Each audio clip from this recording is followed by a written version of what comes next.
Please take your seats. We're going to start soon. 1 minute.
Good morning, colleagues.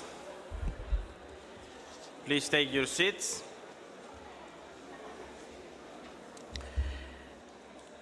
Excellencies, distinguished delegates, ladies and gentlemen, I would like to call the meeting to order. I invite delegates to take your seats. Welcome to the second day of our meeting. Yesterday, we complete agenda items 1 to 3C. We took up agenda item 3D on plant conservation. Toward the end of the session, when we hear the presentation of Ms. Maite Dalmas, co-chair of the Global Partnership on Plant Conservation, who spoke to us about the set of complementary actions related to plant conservation to support the implementation of the Global Biodiversity Framework.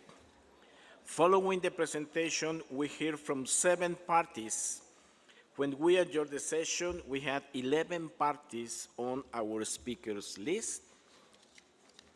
This list is now composed by Switzerland, Japan, Mexico, EU, Brazil, Argentina, Belgium, Costa Rica, Kenya on behalf of Africa, South Africa, Uganda,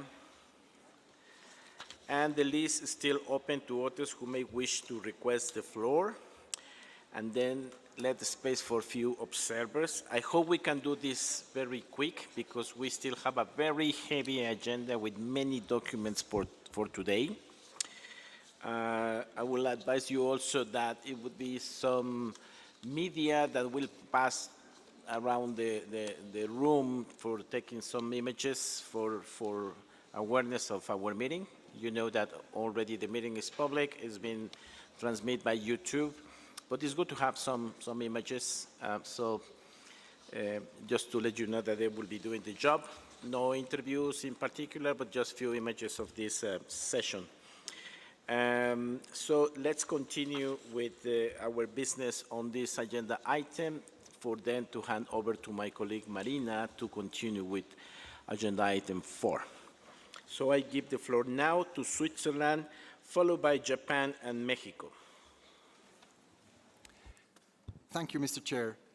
Switzerland thanks the Global Partnership for Plant Conservation for its presentation yesterday and congratulates the partnership for the successes achieved so far. Plant conservation is important for all levels of biodiversity, including for endangered species such as the small-flowered snotty gobble. Mr. Chair, we consider the draft recommendation under this item to be a good basis for discussion. In this context, Switzerland emphasizes the need for coordination with the action of the Commission of Genetic Resources for Food and Agriculture and the Treaty on Plant Genetic Resources for Food and Agriculture, and in particular with the Global Plan of Plant Genetic Resources for Food and Agriculture, and also the Joint Programme of Biodiversity in Agriculture for Sustainable Use of Plant Genetic Resources for Food and Agriculture. Mr. Chair, as Canada, the UK and others, Switzerland supports the adoption of complementary actions related to plant conservation to support the implementation of the GBF. We are of the view that indicators related to plant conservation are highly relevant for the implementation of the GBF. For this purpose, Switzerland suggests the inclusion of a new paragraph 17bis as a recommendation by Substat-25, encouraging the ATTEC on indicators to take into account the complementary actions on plant conservation when providing technical advice on the monitoring framework for the GBF in accordance to its mandate as defined in Annex 2 of COP Decision 15/5. Regarding the recommendations for a COP decision under this item, Switzerland supports encouraging parties to develop related targets and suggests that in paragraph 3a, the term "as appropriate" be deleted. Mr. Chair, Switzerland has some additional comments on the complementary actions 1 and 4 as contained in the annex of the document under this item, and we will provide our suggested changes in writing to the Secretariat. I thank you, Mr. Chair. Thank you, Switzerland. So we look forward for your comments. I still hearing from yesterday and today that there is support for the complementary actions. I hope we can compile these amendments and hoping no need for a contact group if we can. Now I'll give the floor to Japan, followed by Mexico and the EU.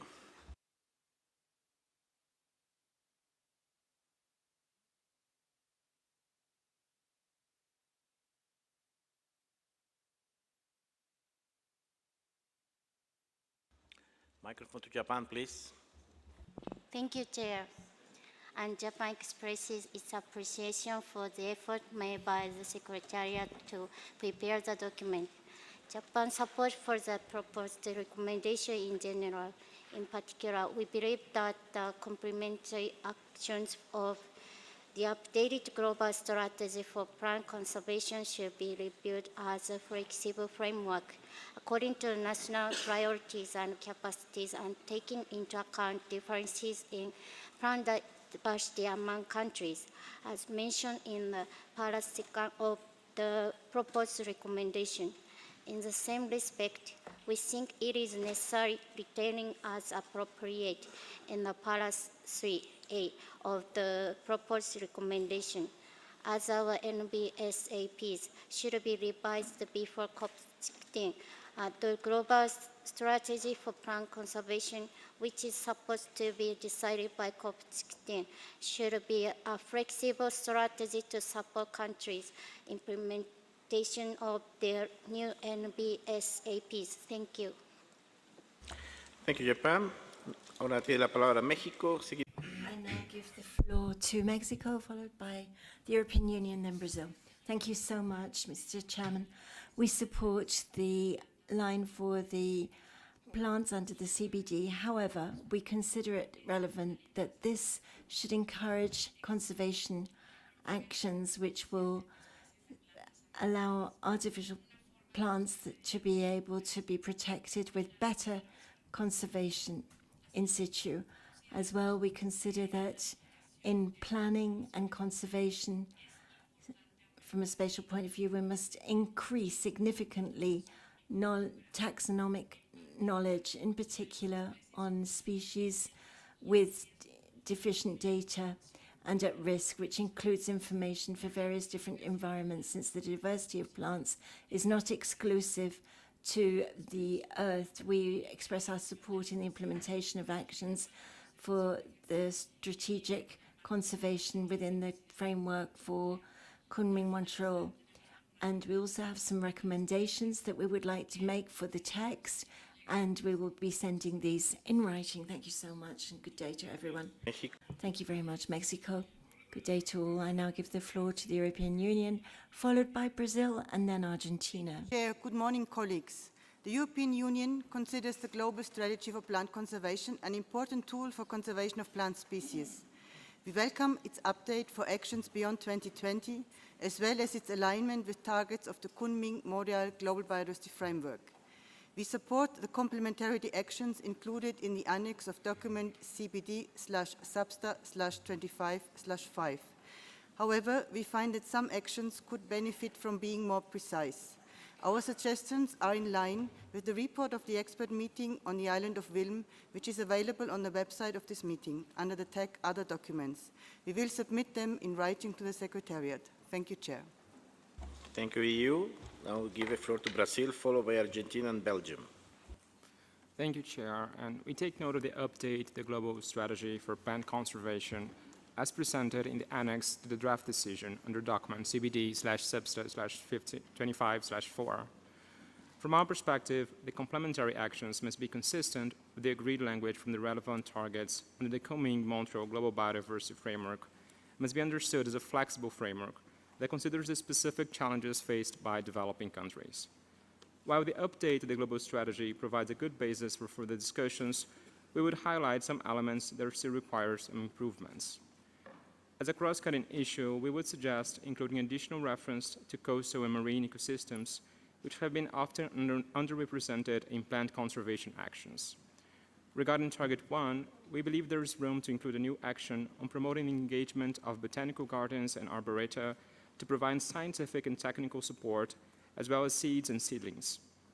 As for Target 4, we would recommend caution regarding recommendations to address all non-plant species in any defined category, given the technical, logistical, and financial challenges that this may pose, in particular to megadiverse and/or large countries.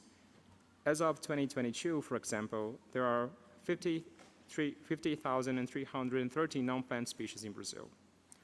We'd also emphasize the need to recognize the wide range of sustainable approaches under Action 4.4. Regarding Target 6, we would suggest retaining the language on invasive alien species instead of introducing the concept of biological invasions. With reference to Target 10, we would suggest an additional action on the need to support the diversification of crops and cropping systems through wider use of land races. Regarding Target 17, we would stress the need to foster and support the research and development, especially in developing countries, to promote the benefits of safe biotechnologies related with plant conservation and increase the resiliency and sustainability of agri-food ecosystems. Finally, regarding the paragraphs under the proposed draft decision, we would suggest additional language on recognizing the need for enhanced international cooperation, including by fostering scientific and technical cooperation, capacity building, and technology transfer to improve countries, in particular developing countries' capacities to monitor plant biodiversity. We will be submitting those comments in writing. Thank you. Thank you, Brazil. Now I'll give the floor to Argentina, followed by Belgium and Costa Rica. Thank you very much, Mr. Chair. Argentina thanks you for the preparation of the work prepared by the Secretariat and the global strategy. Argentina would like to agree with the recommendations in Substa 25/5 in general terms. With regard to the updating of the global strategy included in the annex, we would like to modify some of the complementary actions, number 13, and to note that the measures for encouraging the use and resources of genetic resources should make sure that the digital sequencing is in line with this and the decisions relating to this. With regard to the complementary actions 15, we'd like to add a reference to the transnational issues and to align this with target 15. And in conclusion, we approve the action under 18A and B relating to cooperation and capacity building, as well as complementary actions 21 on gender equity. We will send our comments in writing. Thank you so much, Argentina. I now give the floor to Belgium, followed by Costa Rica, then Kenya, on behalf of the African group. Thank you, Mr. Chair. Belgium agrees with the interventions from the following parties, Spain and Sweden, so our intervention will be brief. We agree with the use of native species in several targets and actions. However, for Target 12A, urban green infrastructure, we believe it is especially important to work with climate-robust species. For further changes in the annex, we refer to the Vilm report as stated by parties such as the European Union. Thank you, Mr. Chair. We will submit our comments in writing. Thank you for being brief. And we have the own report there. Now I'll give the floor to Costa Rica, followed by Kenya and South Africa. Regarding the plant species conservation strategy, Costa Rica has the following observations. In Target 10, we would like to add a complementary action related to promoting and supporting actions related to the conservation of wild relatives of edible species as clear contribution towards the ecosystem services provision that is of food security. In relation to Target 19, it could be important to incorporate plant species into financing mechanisms. For example, including non-timber plant species within mechanisms such as a payment for environmental services, so that their value is recognized. Thank you. Thank you, Chair. Gracias, Costa Rica. Thank you so much, Costa Rica. Behalf of Africa, followed by South Africa and Uganda. Thank you, Chair. Kenya speaks on behalf of Africa. Africa takes note of the incredible work the Secretariat continues to do. We make reference to Decision 15.5, where the Conference of Parties invited Global Partnership on Plant Conservation with the support of the Secretariat to prepare a set of complementary actions related to plant conservation to support the implementation of the Kunming Montreal Global Biodiversity Framework. Africa welcomes the update to the Global Strategy for Plant Conservation in the form of a set of complementary actions related to plant conservation. These actions will further guide parties on how to make action on plant conservation within the context of the GBF targets. However, we note with concern, Africa notes with concern that some complementary actions lack clarity and are not practical as they cannot be achieved within the the GBF framework timelines. An example is action for Target 1, and we can make reference to the annex, where it's, I quote, the mapping of all plant species, areas, and ecosystems important for plant diversity. While we appreciate that mapping is important, it may not be practical to map all plant species, especially within the timelines of the GBF.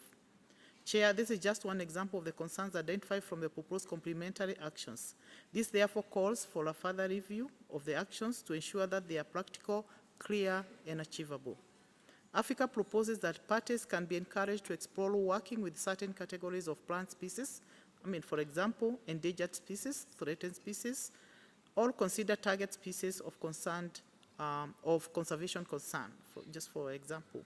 We welcome the emphasis that complementary actions should be viewed as a flexible framework within which national and regional actions or targets may be developed, according to national priorities and capabilities, and taking into account differences in plant diversity among countries.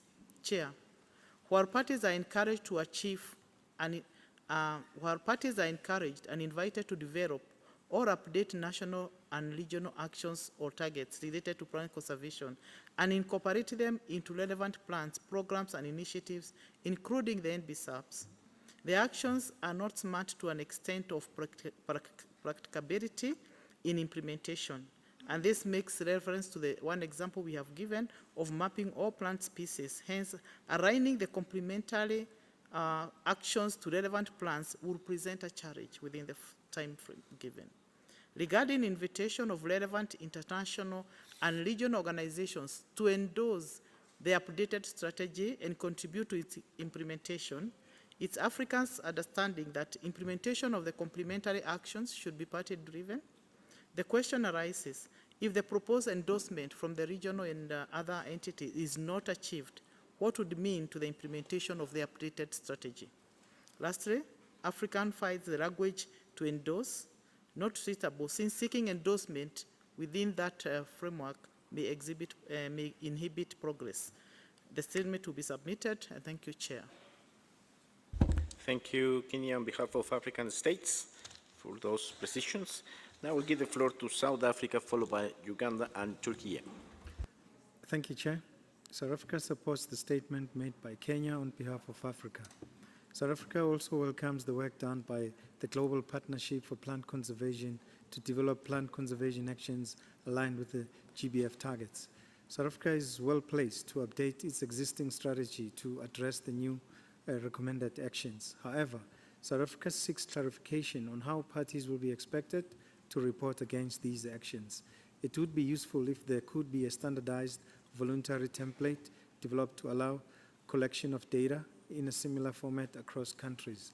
We therefore recommend that the GPPC be asked to develop a reporting template and suggest they take note and follow the example of using binary indicators where appropriate in a similar format as those presented under in document SBSTTA-25/2 and discussed under agenda item 3A. South Africa would like to emphasize that since implementing the plant conservation actions is recognized as voluntary, the requirement for reporting must also remain voluntary. Thank you, Chair. Thank you, South Africa. All these reminders, these are voluntary complementary actions to GSPC. Now I'll give the floor to Uganda, followed by Turkey and China. Thank you, Chair. Uganda supports the statement made by Kenya on behalf of Africa.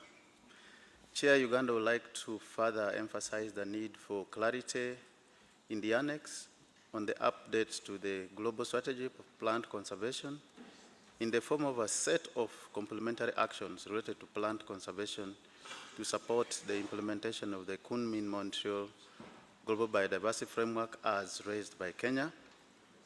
Chair, on the proposed complementary action 4B for GBF Target 4 in the annex, under the plant species conservation, we propose the text to be amended to read, develop and implement recovery plans for non-threatened plant species, instead of the current one, which reads, create recovery plans for non-threatened plant species. So, Chair, the annex is good, but we think that we need just to refine it to make it more smarter so that parties can better implement it. Thank you, Chair.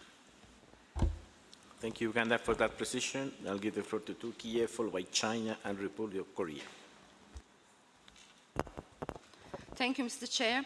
We extend our sincere appreciation for the opportunity to provide our perspective on the proposed complementary actions for plant conservation in support of GBF implementation. Our comprehensive study has led us to the conclusion that while significant progress has been made, further refinement of the actions is necessary to ensure their harmonious alignment and complementary integration with the GBF. We are pleased to note that many of our suggestions have been integrated into complementary actions such as Target 4, 12, 15, 23, and so on during peer review process. We believe that our contributions to these critical actions will add value to the global efforts in plant conservation. Nevertheless, we have found it necessary to introduce substantial modifications to certain proposed action. Specifically for targets such as targets 17 and 18 of the GBF, where no particular plant conservation action is required under these targets except to support its achievement is mentioned, we have proposed additional GSPC actions to complement the existing targets with detailed rationale. For instance, for target 17, it's important to consider that adopting biotechnology in agriculture may have effects on plant conservation. Modified crops could compete with plants for resources or impact pollinators and other wildlife. By implementing biosafety measures through an approach, we can mitigate these risks and safeguard plants. Therefore, it would be incorrect to claim that Target 17 of the GBF does not require any plant conservation actions. Moreover, we support the inclusion of DSI in Complementary Action 13, Access and Benefit Sharing for Plant Conservation, as we acknowledge the importance of sharing information in today's world. We understand that utilizing resources involves more than physical access. It also includes the associated information and data.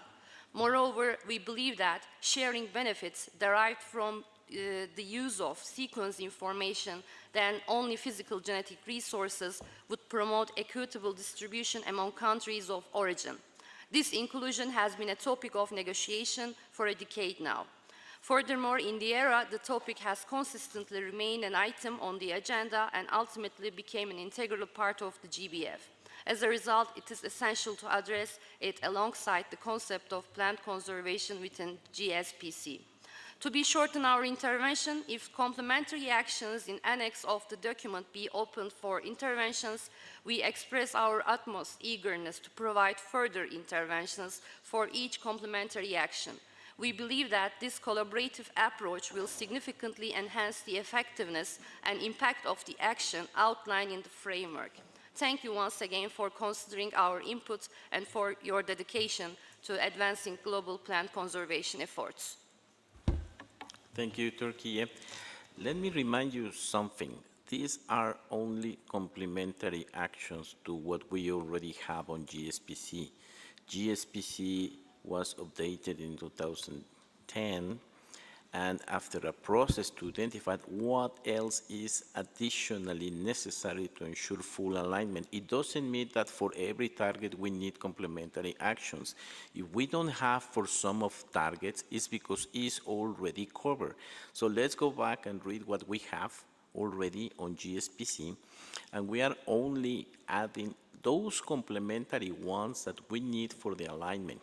In general, there's a lot of work already been done by GSPC, and it's already in the text. Just to be clear that if for some targets there is no suggestion, and the document already passed through a peer review process, is to identify only what is needed to add to what we already have on GSPC.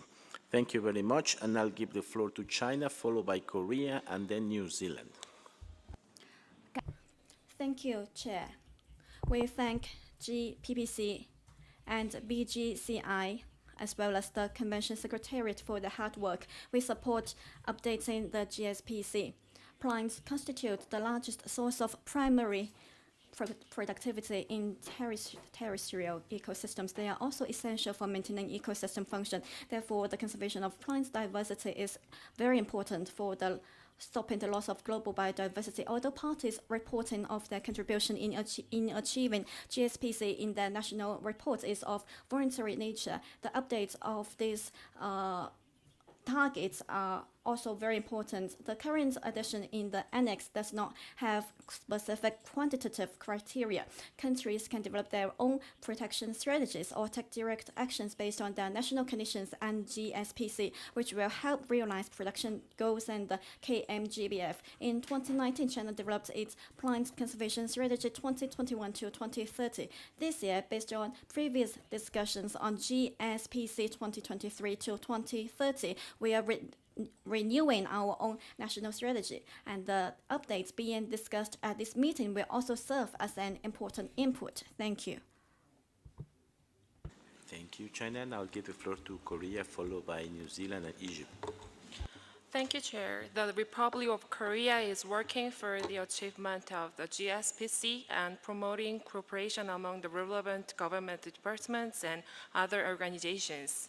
As Canada, Germany, UK, and many other parties recognized, the Republic of Korea agrees that the efforts to achieve the GSPC are closely aligned to implementing the Kunming-Montreal GBF, and also expects that the updated GSPC can contribute to achieve the Kunming-Montreal GBF. I thank you, Chair. Thank you. Korea. I'll give the floor to New Zealand, followed by Egypt and DRC. Thank you very much, Chair. New Zealand welcomes the proposed set of complementary actions related to plant conservation as part of an updated global strategy for plant conservation, which are aligned with and will support the implementation of the Kunming Global Biodiversity Framework. New Zealand supports the proposed subsidiary recommendations and has just one edit to paragraph 3b to add a reference to also enhancing national coordination. In the annex of proposed actions, we have a small number of mostly technical edits, which we'll submit in writing to the Secretariat. But the key suggestions amongst these are in Action 1 to also refer to land use change, reflecting Target 1's focus on land use change. In Action 6A, to add references to invasive weeds and mammalian browsers. Also in Action 6A, to add a footnote on the word measures to clarify that any international measures should be implemented in compliance with the WTO agreement on the application of sanitary and phytosanitary measures and the IPPC. On Action 8B, to revise it to say that we would encourage rather than perhaps stipulate the use of native plants to also accommodate the important climate and sustainable forestry contributions of some exotic species. And in Action 11, we would refer both to ecosystem restoration as well as the restoration of ecosystem services. We also support the intervention by Switzerland on the importance of the monitoring indicators for tracking our progress in relation to plant conservation. And we support South Africa's suggestion of a voluntary reporting template, as this will help to give profile and status to the strategy and its complementary actions. We will submit these proposals in writing. Thank you very much. Thank you, New Zealand. Now I'll give the floor to Egypt, followed by DRC and NGO 244.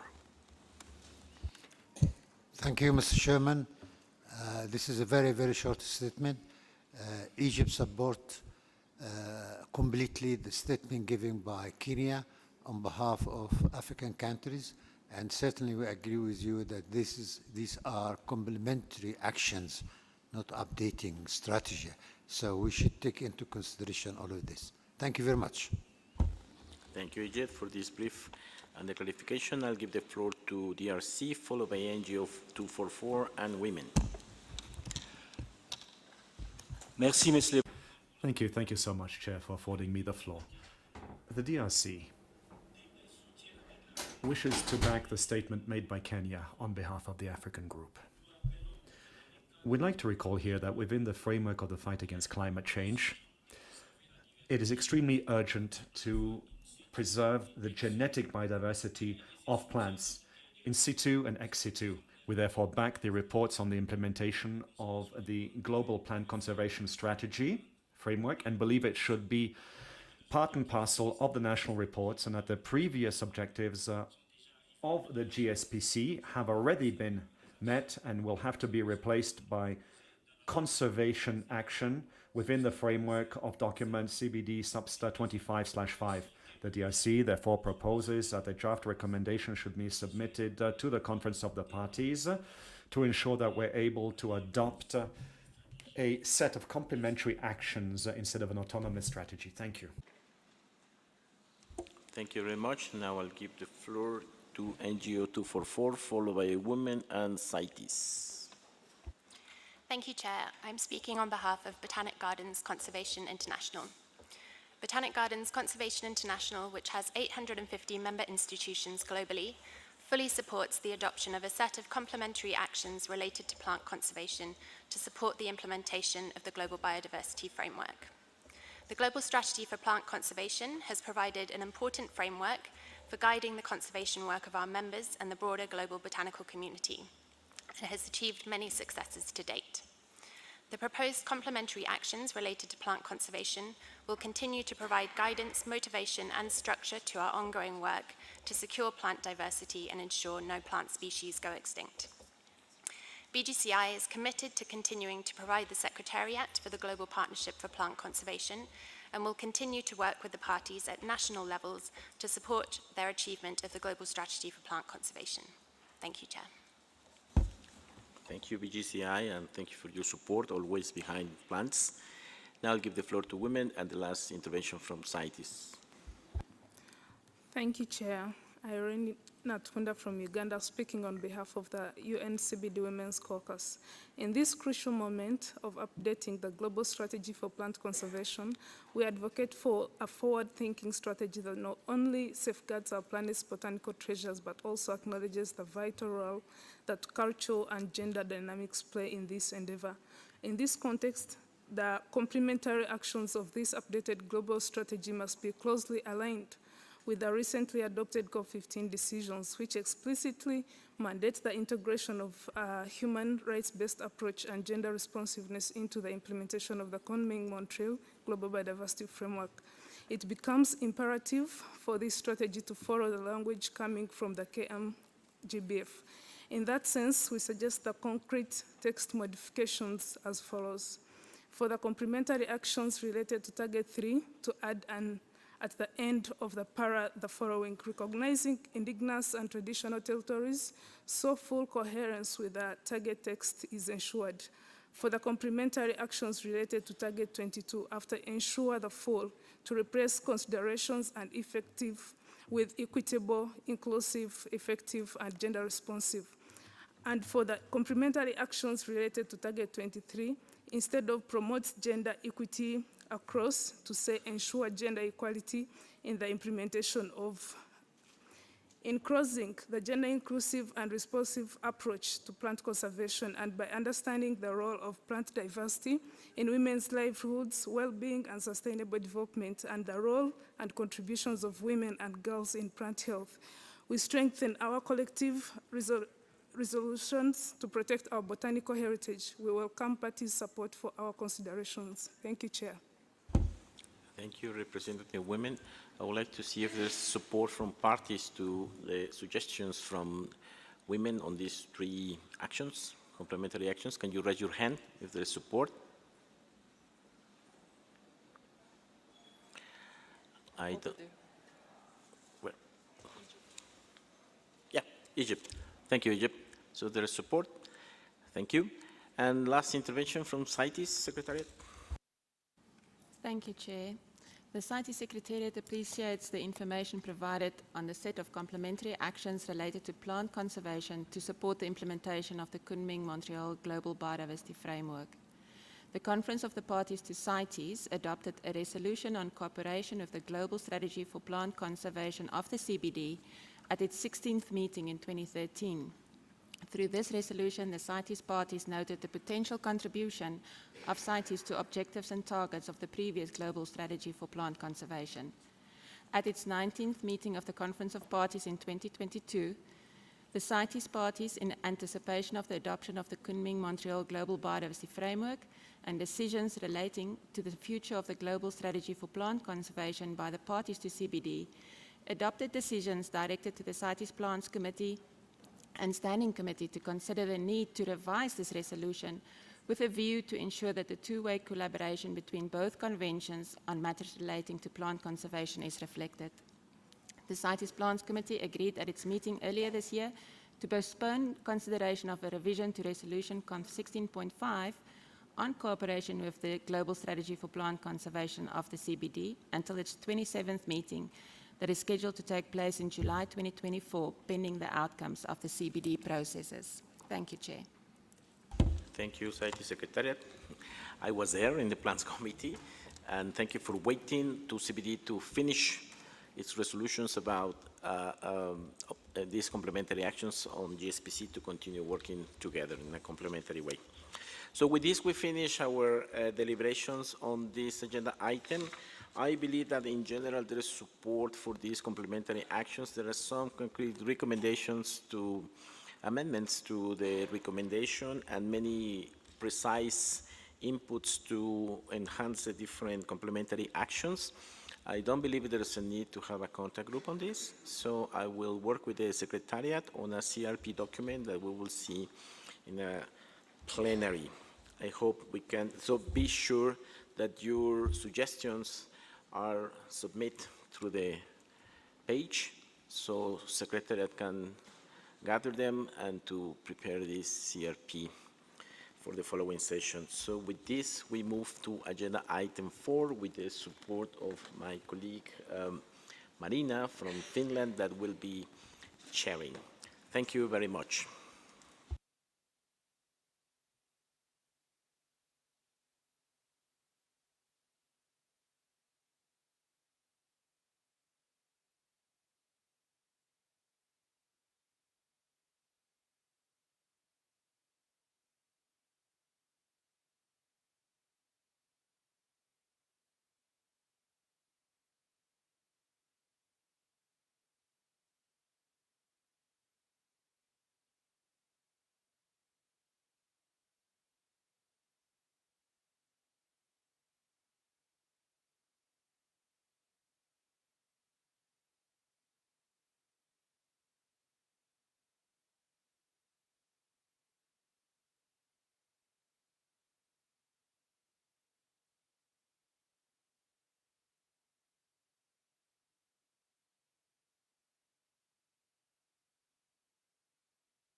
Friends, good morning, and dear colleagues, it's my pleasure now to chair this morning's session on behalf of the SBSTTA chair, Hesikio, and we will now take up the item 4, findings from the assessments by the Intergovernmental Science Policy Platform on Biodiversity and Ecosystem Services and the Intergovernmental Panel on Climate Change and their implications for the work undertaken under the Convention. We will begin with the findings from the assessments by IPBES. And before I give the floor to the Secretariat to introduce this item, we will hear a presentation from Madame Anne-Laure Gauderie. Everybody knows I have problems with this. Executive Secretary of the Intergovernmental Science Policy Platform on Biodiversity and Ecosystem Services, who will in turn introduce presentations from an expert on each of the 3 individual assessments. Welcome, and you have the floor, Madam. Thank you, Chair. Good morning to all. So the work of IPBES and of the global assessment of biodiversity and ecosystem services in particular has provided a strong scientific basis for the design of the Kunming-Montreal Global Biodiversity Framework. And the next step for IPBES now is to inform the implementation of our framework. And so toward this end, IPBES is pleased to present today to SBSTTA-25 the 3 most recently completed assessments on the values and valuation of nature, on the sustainable use of wild species, and on invasive alien species and their control. And very importantly, SBSTTA-25 is going to prepare recommendations for a possible decision by COP16 on the use of these assessments to inform the framework by parties and others. So that's a very important moment in the life of our IPBES assessments. And this past Friday, the CBD Secretariat with support from IPBES provided a great opportunity with the convening of a workshop on these 3 completed assessments. It was a one-day attended by a couple hundreds of delegates, and it provided really a good opportunity for fruitful exchanges between delegates and our IPBES experts. In terms of context and methodologies, these 3 reports, of course, have been produced in response to requests from IPBES members, but also from other stakeholders, and importantly, that includes requests from the CBD. And parties to the CBD have been very much part of the life of the production of these assessments. You have been through CBD Secretariat notifications invited to nominate experts and also, importantly, to provide comments during the external reviews of those assessments. Those are crucial to increase the policy relevance of the work of IPBES and, of course, to increase the likelihood for the future use of those assessments. And quickly, on other fronts, IPBES is currently busy with the production of 3 reports: the Nexus assessment, the Transformative Change assessments, and the Business and Biodiversity assessments, and all of the work that goes into it, like capacity building, indigenous and local knowledge, etc. And so, and in addition to this, 3 additional topics were just approved by the IPBES 10 plenary, which just met last month. All of those new topics have also been requested by a decision from COP15, and this is 2 methodological fast-track assessments, one on monitoring biodiversity and ecosystem services, one on biodiversity spatial planning and ecological connectivity, and plans are now moving ahead for the 2nd global assessment of biodiversity and ecosystem services to be produced in 2028. And we'll be providing some additional information today at our side event at lunchtime. Thank you for your attention. Thank you, Anne. And now I then would like to ask Mike Christie, one of the co-chairs for the IPBES value assessment, to give a short presentation. Or is the order, okay. Okay, please go ahead and present yourself in which order you are going to give. Sorry for that. Thank you. Thank you very much. It's my great pleasure to be with you all today, and I have the opportunity here to be the representative for the IPBES Invasive Alien Species Assessment. Through the IPBES Invasive Alien Species Assessment, which was presented to plenary last month, and thank you to everyone who was there and to everyone who's provided comments throughout the 4 years when we've been working on this assessment. And we present the most comprehensive assessment to date on invasive alien species and their control. And the evidence is unequivocal. Invasive alien species are a major threat to people and nature in all regions of the world. Within our assessment, we present evidence on 37,000 alien species. So these are species that have been moved from one part of the world to another part of the world where they would not naturally occur through human activities. It is a subset of these species that go on to establish, to spread, and have impacts on people and nature. Some of these invasive alien species have impacts just on nature, others have impacts on nature, but also on nature's contributions to people and indeed good quality of life. And we identified about 3,500 invasive alien species and 2,300 occurring on the lands of indigenous peoples and local communities. Another of the headline messages from this assessment is that current policies have been insufficient in managing biological invasions and preventing and controlling invasive alien species. So while many nations have invasive alien species included within biodiversity strategies, many do not have legislation or regulations with respect to managing or controlling invasive alien species. And many countries do not invest in the management of invasive alien species. We also know that these threats are growing. We can see on these graphs here, all of the curves are pointing upwards regarding of the type of plant or animal or where they're occurring in the world. And we anticipate by 2050, we will have a third more invasive alien species if we have business as usual. But we know things are worsening with climate change, with land and sea use change, and so for sure, we will see a worsening with invasive alien species if we carry on with business as usual. However, we really hope this assessment is one of hope and that ambitious progress in management of invasive alien species and biological invasions is achievable and can be through integrated governance. And we present through the assessment a number of strategic actions that could be potentially taken to advance and progress in our management of invasive alien species. So just to summarize, the Invasive Alien Species Assessment is the first comprehensive global report on invasive alien species and their control. There is compelling evidence for immediate and sustained action, and indeed this is urgent.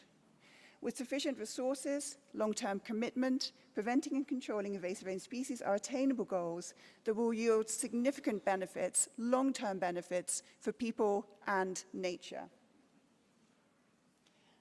The findings of the Invasive Alien Species Assessment will be of value for assessing progress and informing action towards Target 6 of the coming Montreal Global Biodiversity Framework and will support many sustainable development goals.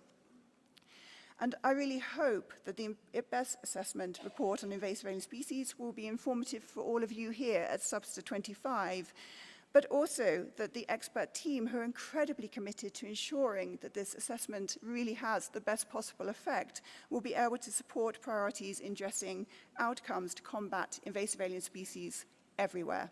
So thank you very much. Thank you, Helen Roy. And now, yes, applause.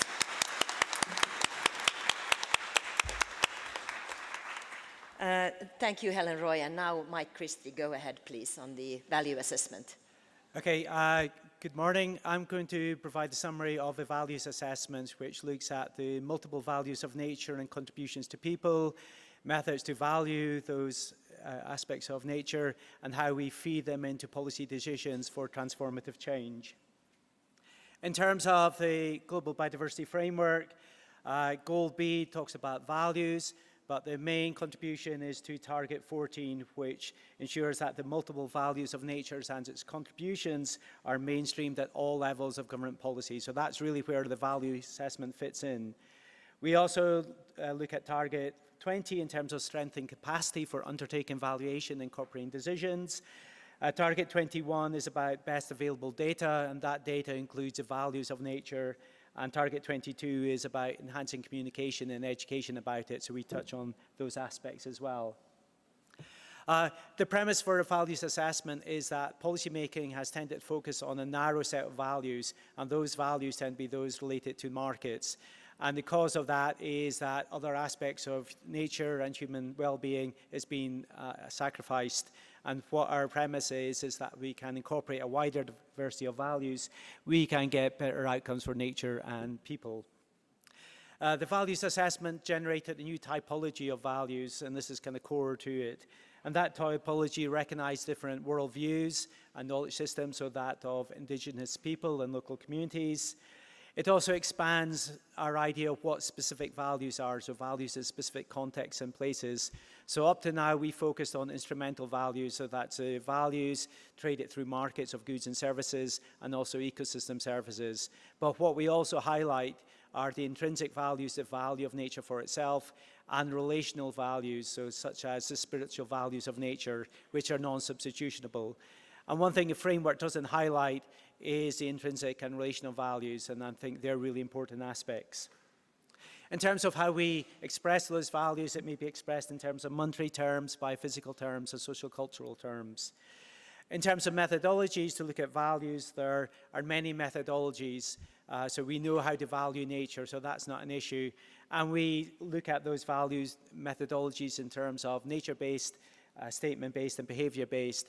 We also look at methodologies to combine or integrate values elicited using different indicators. And we also explore how we do valuation in indigenous communities. We also explore institutions, so not just formal institutions, but also the informal institutions such as civil society. And again, those institutions currently are based on a narrow set of values, and if we want to be more sustainable, we have to incorporate a wider set of values within those institutions. We also look at pathways for transformative change to sustainable development, and we can look at on the right there the business as usual, where currently we're only really accounting for those instrumental values, but there are other pathways to development such as degrowth, earth stewardship, green economy, and what those different pathways do is they try and capture the whole diversity of values, and a lot of those values are aligned to sustainability, and it's only that way can we lead to more sustainable outcomes.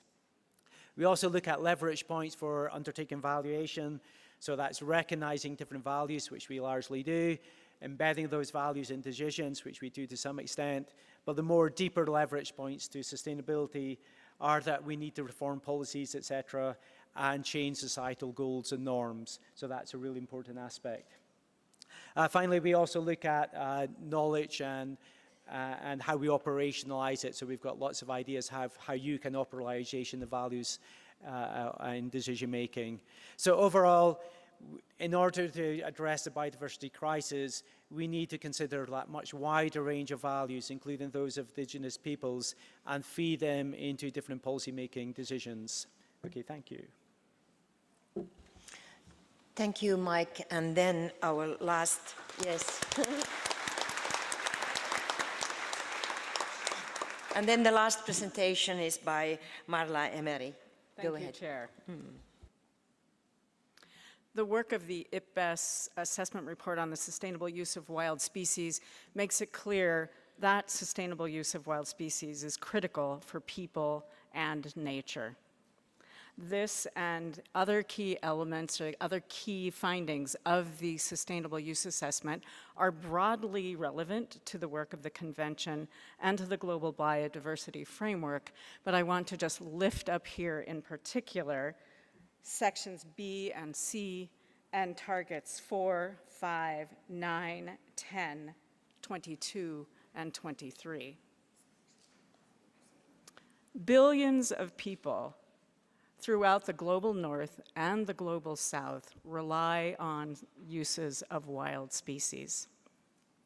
1 in 5 people rely on wild species for food and income, and some 2.4 billion people rely on wild species as sources of energy, for fuel wood, for cooking. Thus, it is clear that sustainable use of wild species supports, among other things, food security and human health and well-being. Equally important, sustainable use of wild species is essential for reversing biodiversity decline.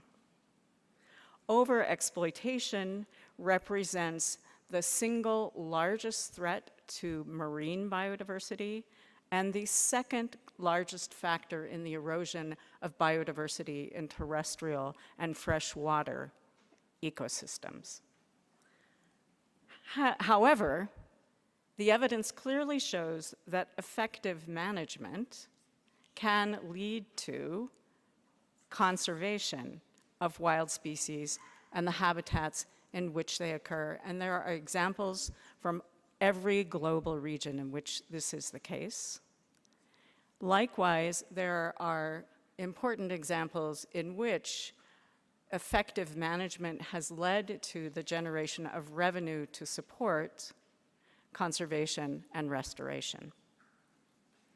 Here, we particularly note that indigenous peoples manage over 38 square kilometers. Ooh, number just dropped out of my head. 38 million square kilometers of land throughout the world, and that coincides with 40% of conservation areas, many of them of particularly high biodiversity value. Indeed, sustainable use of wild species is central to the identities, cultures, and livelihoods of indigenous peoples. This relies on abundant, healthy populations of the wild species in use and the habitats that they depend upon, and is grounded in the local ecological knowledge of indigenous peoples and local communities, and frequently encoded in language and spiritual systems. Thus, loss of a capacity, a loss of ability to engage in sustainable use of wild species represents an existential threat to indigenous peoples and local communities. Happily, however, the science and numerous case studies indicate or highlight 7 key elements that support the sustainable use of wild species. And if you will forgive me, in order to speak to you about them, I am going to have to turn and look at the screen. These include inclusive participatory decision-making that takes on board multiple language sources, including especially both science and indigenous and local knowledge, with special attention to equity in the distribution of costs and benefits, especially with regards to marginalized people and women. Because of the broad variety of species and uses that are in play here, there is no one-size-fits-all solution. Rather, policies must be tailored to local social and ecological contexts. And it is important to align and coordinate policies across sectors to avoid, for example, contradictory outcomes from energy, transportation, and environmental policy. Finally, monitoring of both the social and ecological components of wild species uses is essential to assure adaptive management. And we note here that indicators to support that monitoring are particularly scarce with regards to some practices, especially gathering of wild plants and fungi, and social aspects of all types of uses of wild species. And with that, I thank you and turn it back over to the chair.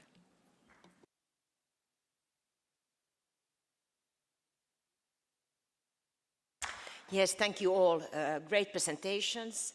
And also thanks to all the scientists behind these assessments and work. And before I give the floor to the Secretariat on presenting our documents, I also would acknowledge that we have the new chair up here, David Obura from Africa, which is the new IPBES chair. I think we give a round of applause to him as well.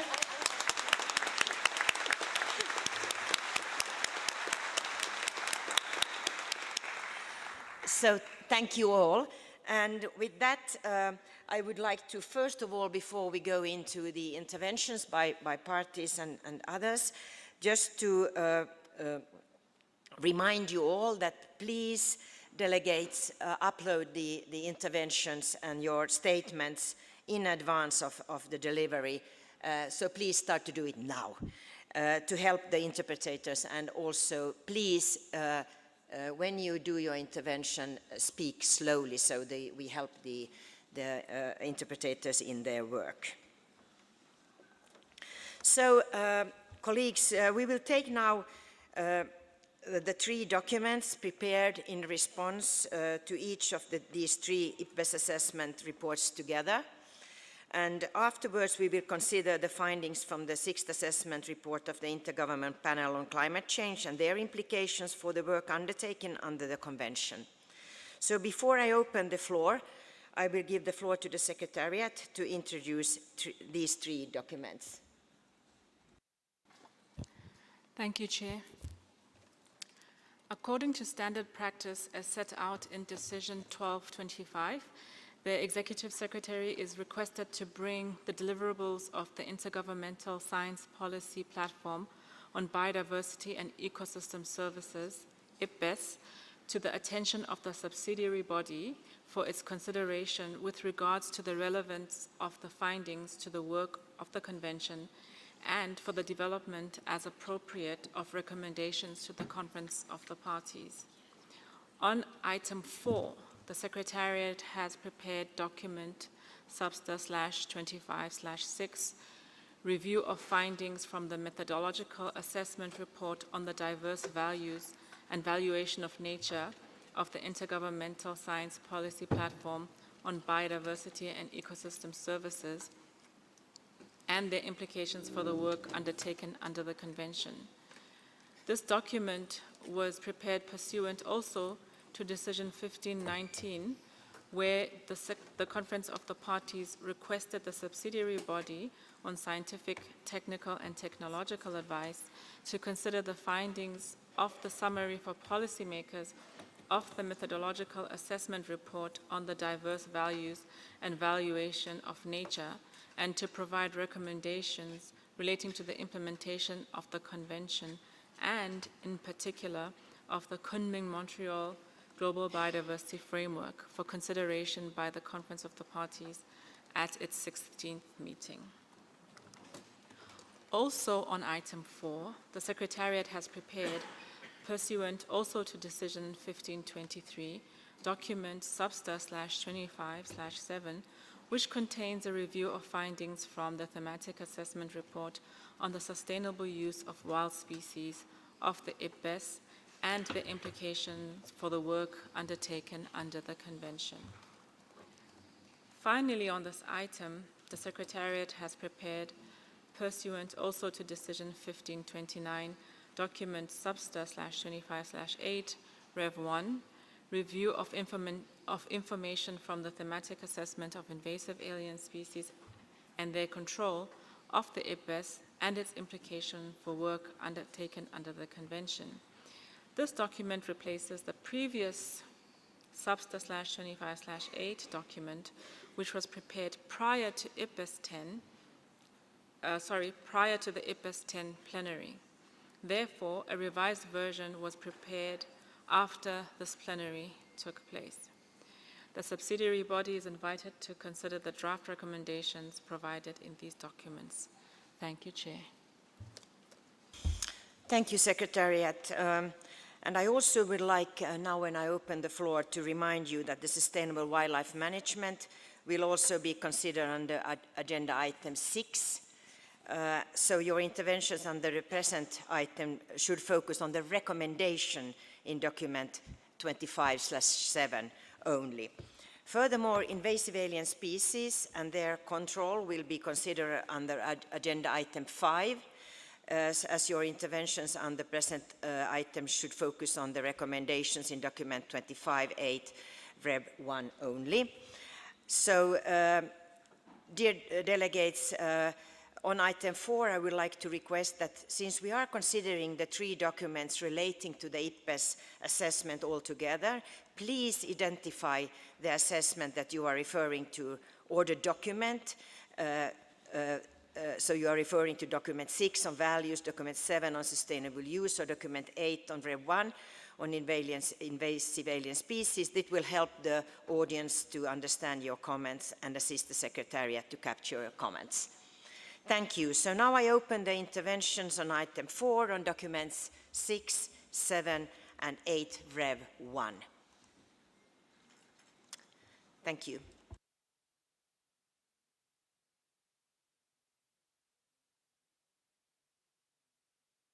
So I will ask the technician to give 3 minutes to each intervention. And when that's fine, I will just start with the Democratic Republic of Congo. And after that is Canada and Spain.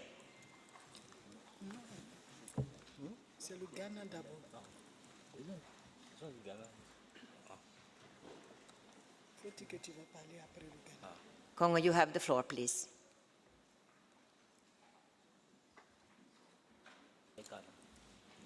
Okay, I think he asked to ask Canada to go before Congo. Is that the right interpretation? After okay. Ghana. After Ghana. Aha, okay. So then turn down, okay. Thank you so much.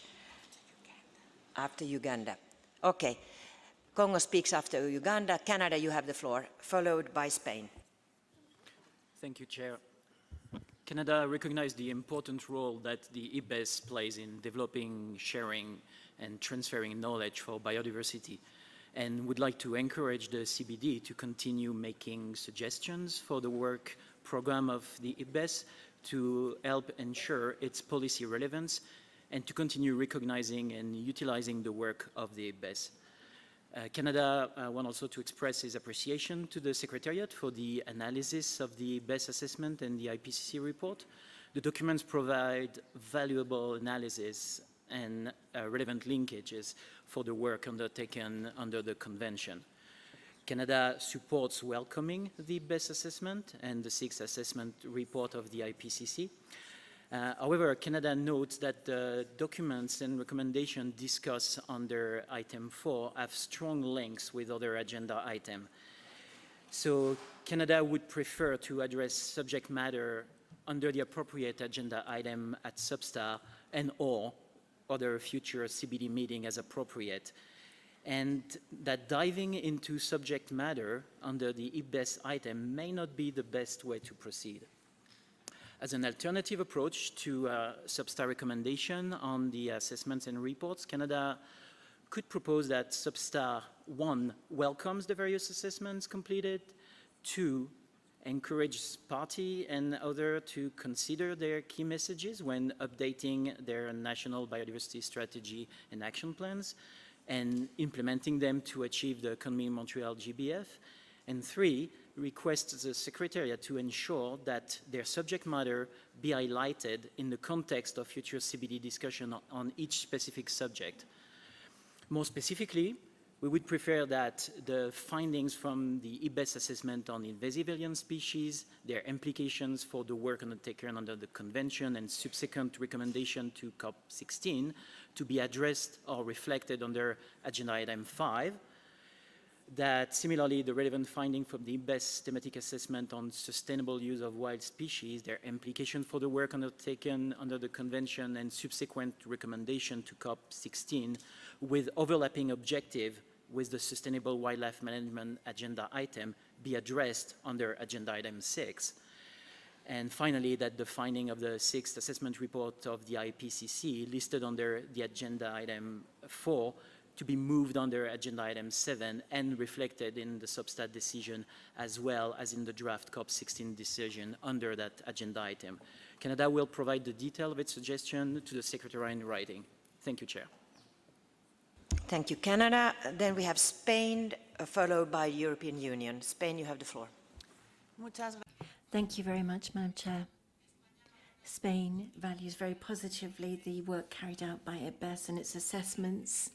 The recent assessments, as well as those which are going to come, gives a solid basis for knowledge on the essential issues for the implementation of the Global Biodiversity Framework. We support the consideration of the IPBES results for the work of the Convention with regard to the methodological assessment on diverse values and nature values.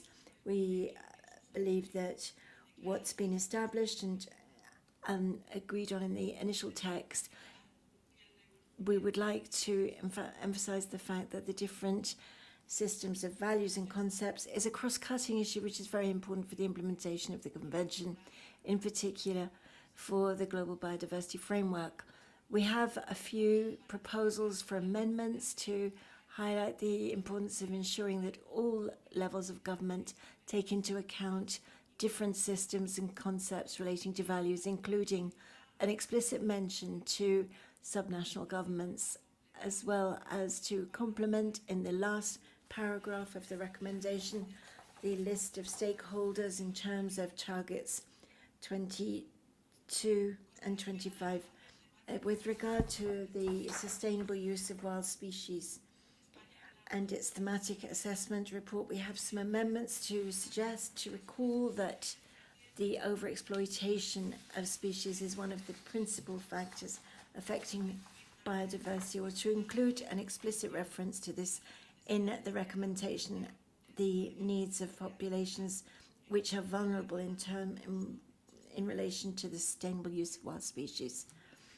With regard to the development of indicators for invasive alien species, we would like to take into account indicators for the global framework so that there's no duplication. And to finalize with regard to invasive alien species and their control, we would like to support the various different policies in order to implement this within the global framework and the use of its content for achieving the targets and goals. In particular, Target 6, we value the proposed recommendations. However, we would like to propose some modifications to highlight some of the messages in this assessment to make sure that the regulatory systems are improved, and at international, regional and national level in particular, relating to international trade and the management of invasive alien species in marine and water areas. We'd like to have the proposal of Canada considered to focus these issues, and we will send all of our amendments in writing to the Secretariat. Thank you so much, Madam Chair. Thank you. Spain, European Union, followed by United Kingdom. Thank you, Madam Chair. The European Union supports the intervention by Canada to discuss subject matters under the respective items. Our intervention now will deal with subject items 4A, B, C. Over the past years, IPBES has delivered a number of pertinent assessments and reports representing best available science and informing us where we stand in relation to the status and trends of biodiversity and ecosystem services. We think it is crucial to make sure that also the 3 latest assessments are used for policy and decision making. We find that the recognition of diverse value systems and concepts is a very important cross-cutting issue for the implementation of the Kunming-Montreal Global Biodiversity Framework. The EU stresses the importance of recognizing diverse value systems and concepts for the entire planning, monitoring, reporting and review process. Further, we see direct links of the outcomes of the values assessment with the joint program of work on the links between biological and cultural diversity and for the ongoing deliberations on Article 8J and other provisions of the conventions related to IPLCs.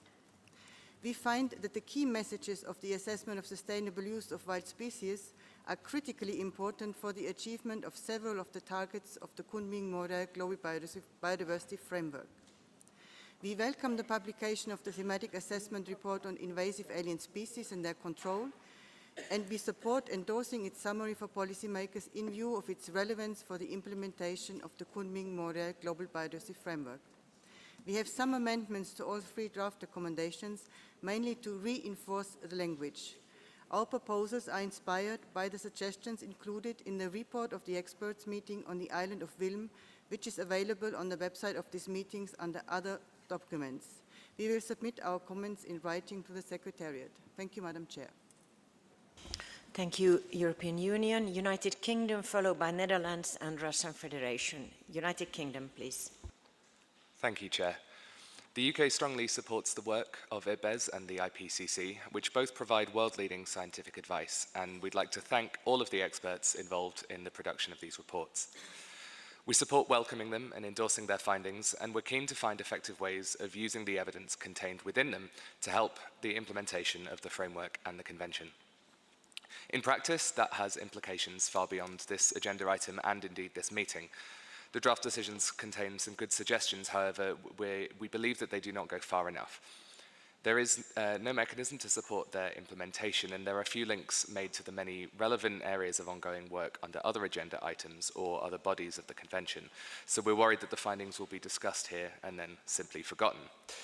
We'd like to echo the statements made by Canada, Spain, and the EU, and believe that these reports must now become the evidence base to inform future work under all relevant agenda items and bodies to implement the Kunming-Montreal Global Biodiversity Framework. Take the IPCC report, for example. Considering these findings separately from Agenda Item 7 on biodiversity and climate change would create an artificial separation between science and policy. Our actions shouldn't be decided by politics alone. They should be guided and justified by robust evidence on what is effective and what is necessary. Therefore, we do not want to see a standalone decision on the IPCC report, which should be considered entirely within item 7 on biodiversity and climate change, and should more comprehensively reflect the powerful findings of that report. Similarly, the invasive alien species assessment should be considered under item 5 on invasive alien species, with a single draft decision covering all work on invasive alien species.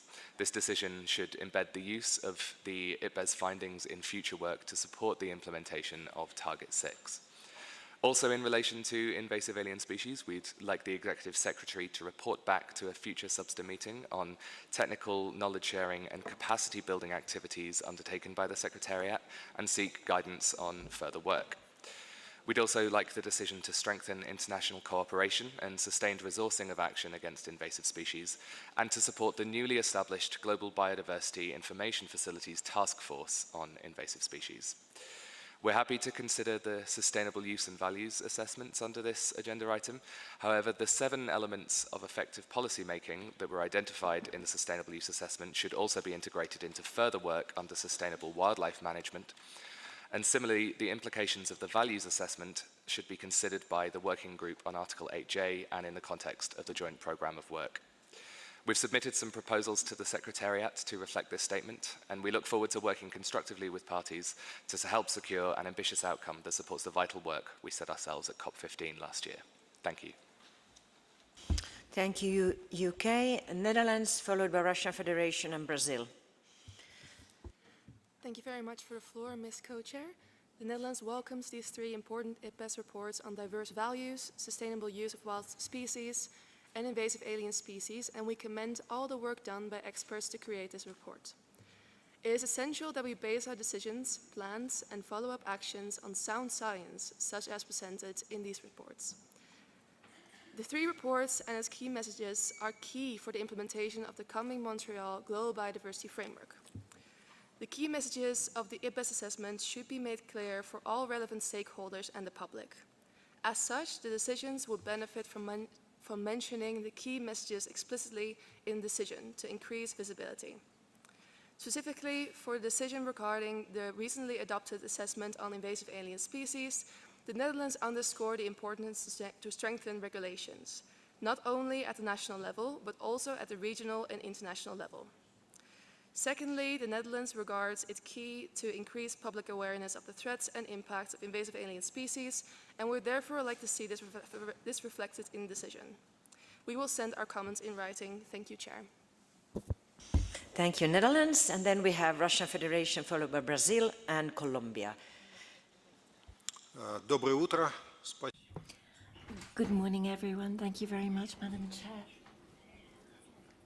Once again, we would like to welcome the enormous work that's been carried out by the IPBES experts to prepare these 3 assessments, which are very useful for our work and which are essential, and we support cooperation across the Convention and IPBES.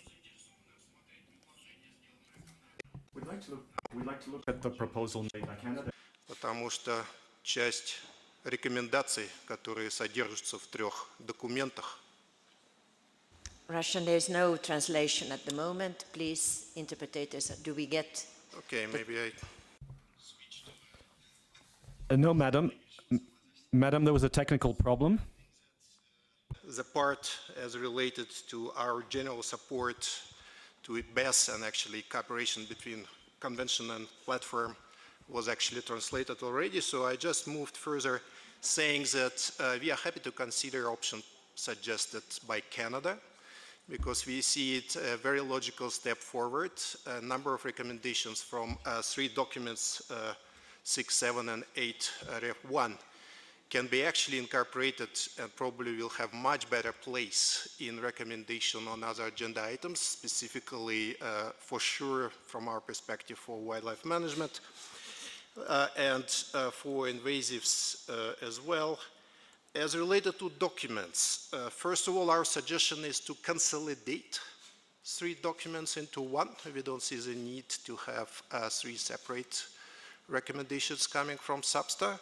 I think that some elements of potential recommendation was also provided by Canada, and we can go along this line. And if we consolidate, there are many absolutely similar elements in 3 documents, so that will help us to reduce the repetition and make it much shorter and much more clear.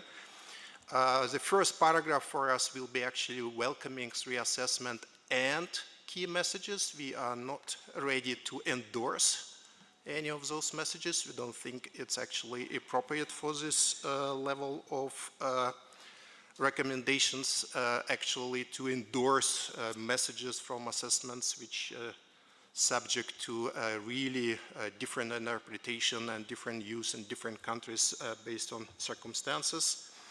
And again, paragraphs are all the same in consolidated documents. That will looks much easier and much better. For document 6, there is actually a paragraph referring to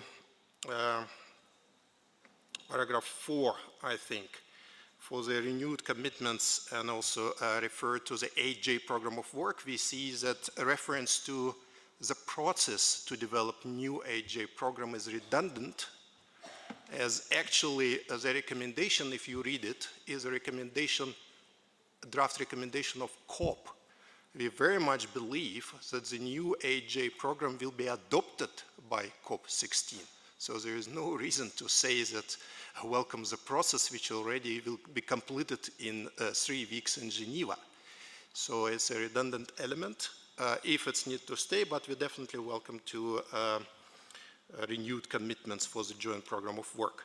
So we sent the written proposals, and again, happy to work with those who like to move some elements under other agenda items. And again, we strongly ask for consolidated document if it stays specifically for best assessments. Thank you. Thank you, Russian Federation, and please keep your interventions to 3 minutes. I really plead for that.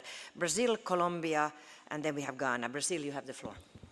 Thank you, Chair. And Brazil welcomes the recently published IPBES assessments, and we commend the work of the IPBES Secretariat and all the experts involved in those assessments.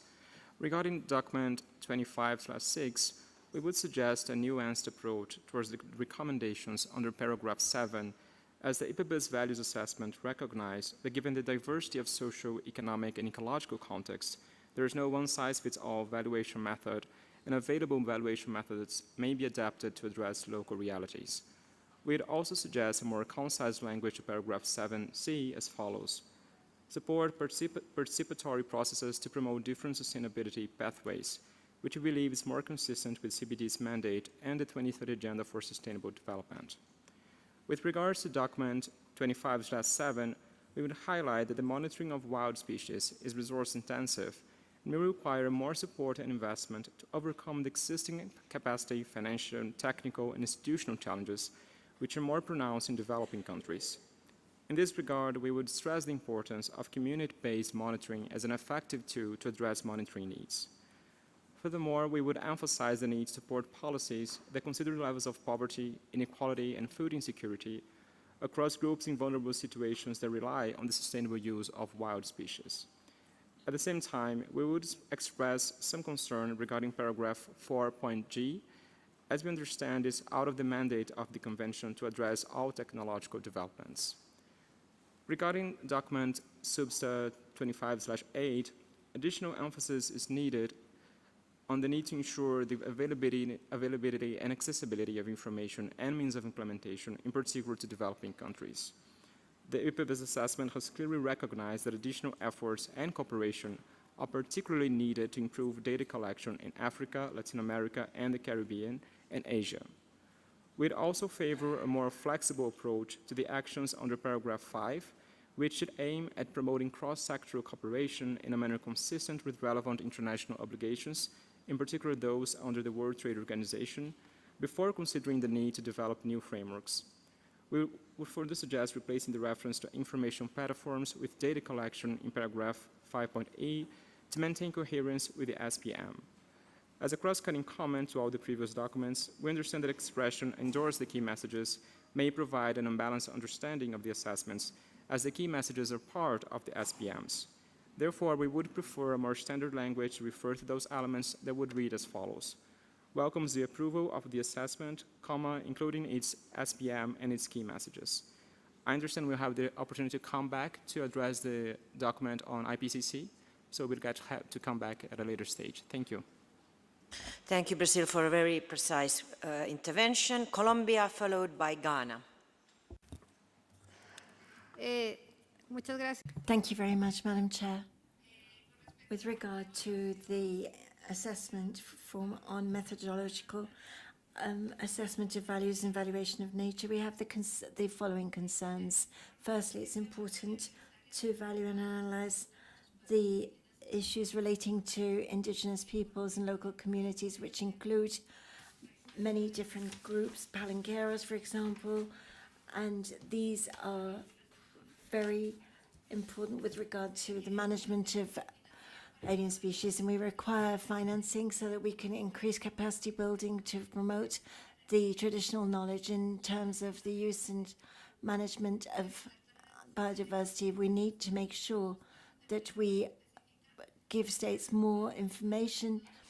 There are more than 50 targets. We would like to ask the SBSTTA to promote consolidation of some of the points relating to values in terms of policies at the various different levels, and to strengthen states in terms of implementation and strengthening of their information systems, which should have guidelines as well, so that we are able to be consistent in the recommendations. We'd like to set another idea, which would be 7, on to analyze the different parts of this and to make sure they're in harmony through a gradual process over the medium and short and long term, and that's what we would like to see added. With regard to the review findings on the use of wild species, in the conclusions of this, we would like to have these comments considered. Those which are benefiting from the wild species, it must be clear, relate to whether this is native or those which have been transplanted. In paragraph 11, it's important to include indigenous peoples and local communities, such as fishermen, for example, and those which are vulnerable. In paragraph 16, we would like to see harmonization mentioned for policies for wild fish, for example, in the Amazon, and under item 5, we would like to see a recommendation so that this is possible with technical and financial support in line with Target 21. In terms of the intergovernment policy document, we would like to add another paragraph. We recognize the importance of having policies relating to climate and biodiversity to avoid any strategies which are duplicatory, and to guarantee that efforts are made to achieve sustainable use. The interconnection should be at the first level so that we are able to carry out strategies and plans of action at national level on biodiversity. The further comments will be sent to you in writing to the Secretary. Thank you so much, Madam Chair. Thank you, Colombia. Then we have Ghana, followed by Egypt and Gabon. Ghana. Thank you, Chair. Ghana speaks on behalf of Africa. Africa welcomes the findings of the various IPBES assessment reports and the recommendations provided in the documents. We acknowledge the importance of these reports to the work of the Convention, as they provide valuable knowledge on biodiversity and ecosystem services. The reports can also serve as baselines for the implementation of the Kunming-Montreal Global Biodiversity Framework. We therefore call on countries to take ownership of the outcomes of the assessment and the need for CBD to synergize their work with similar ongoing work programs under the Convention. Regarding the thematic assessment reports on the sustainable use of wild species, Africa is of the view that the findings provide broad and useful science-based policy guidance that is relevant to sustainable wildlife management activities under the CBD. Considering the global scope of the assessment, it may be challenging to scale down the use of the information at national and regional levels. Therefore, it will be useful to develop regional learning models on the core highlights of the assessment and request that this be included in the recommendations. Madam Chair, on the values assessment, Africa acknowledges the pool of methodologies for valuation of nature, which will allow us to choose complementary methodologies during valuation, taking into account the limitations of each method. On recommendations 22, para 7, sub-para C, we recommend the addition of environmental before justice, and also the addition of vulnerable groups and other stakeholders to the list in para 8. There is also the need to harmonize this assessment reports with the work program under Article 8J of the Convention. On the thematic assessment report on invasive alien species and their control, Africa notes the ongoing work of invasive alien species under the CBD and proposes synergies with the work of IPBES. Africa notes with concern the huge information gap from the region as indicated in this report, which painted a picture that the continent is less impacted by invasive alien species, and therefore strongly support the recommendation for research, capacity building, and technical cooperation to address the knowledge and data gaps identified in the assessment. We also support the recommendations that encourages parties, according to their national needs, capacities, and circumstances, to take as appropriate steps to undertake national assessments and request for support in that regard. Thank you very much, Chair. Thank you, Ghana. Then we have Egypt, followed by Gabon and Norway.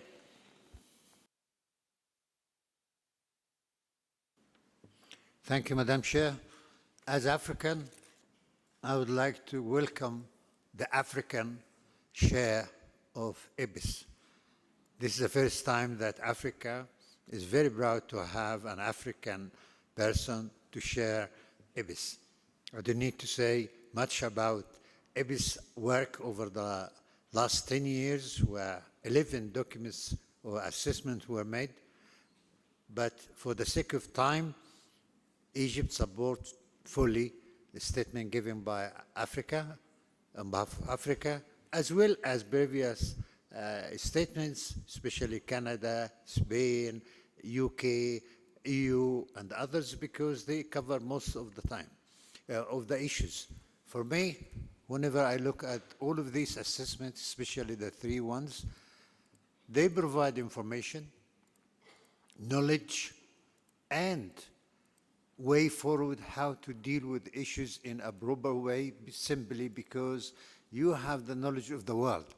Hundreds of people that have been involved in all of this. So GBF can benefit greatly from this, not only in terms of the knowledge, but at least you have baseline information that you can determine what kind of indicators are you talking about. We need these indicators from the assessment in a way that can help us to improve the indicators that we are suffering. Thank you very much. Thank you, Egypt. Then we get to Gabon, followed by Turkey and Norway. Merci. Thank you so much, Madam Chair, for having afforded me the floor. Gabon wishes to take the floor to back the statement made by Ghana on behalf of the African Group and to voice a number of comments. The first comment concerns the assessments made by IPBES, including the information norms which were noted in these reports, including that on invasive zootic species, zootic. The linguistic barrier and the absence of African scientists as authors of these assessments should not serve as a pretext to not take into account existing information at the African level. The non-taking into account of this existing information in Africa means that we cannot incorporate the results of these assessments in the national implementation processes of the CDD. We therefore wish to underscore the necessity for close cooperation between the executive secretary of the CBD and IPBES,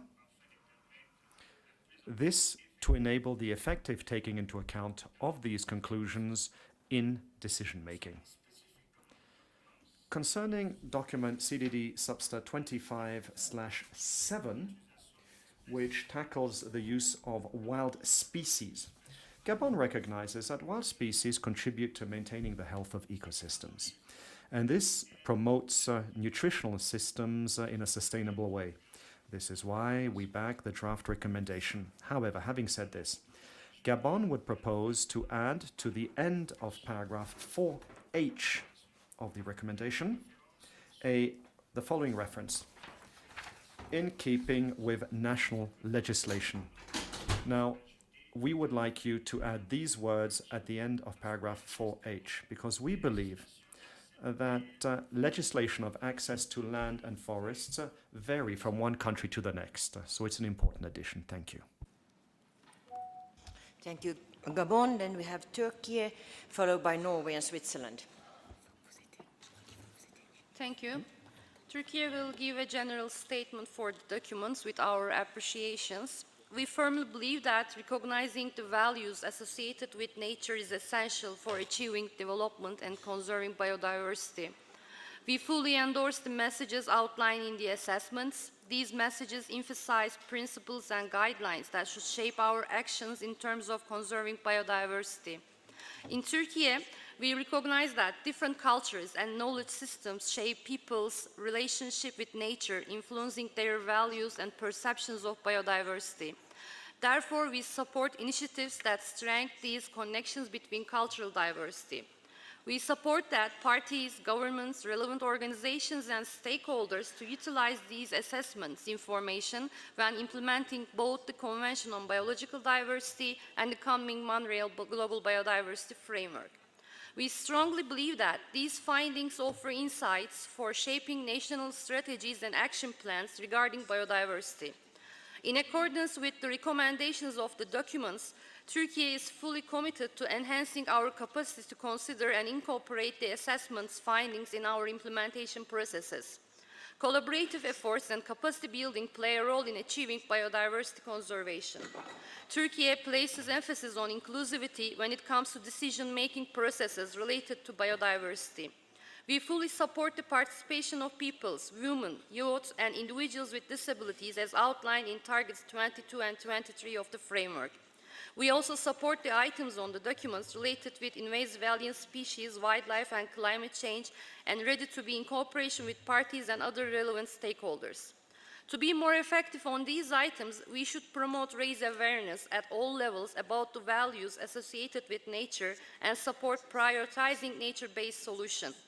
We should develop more monitoring plans, measures, and indicators to evaluate how well we are recognizing and incorporating the aspects of nature's value into decision-making processes.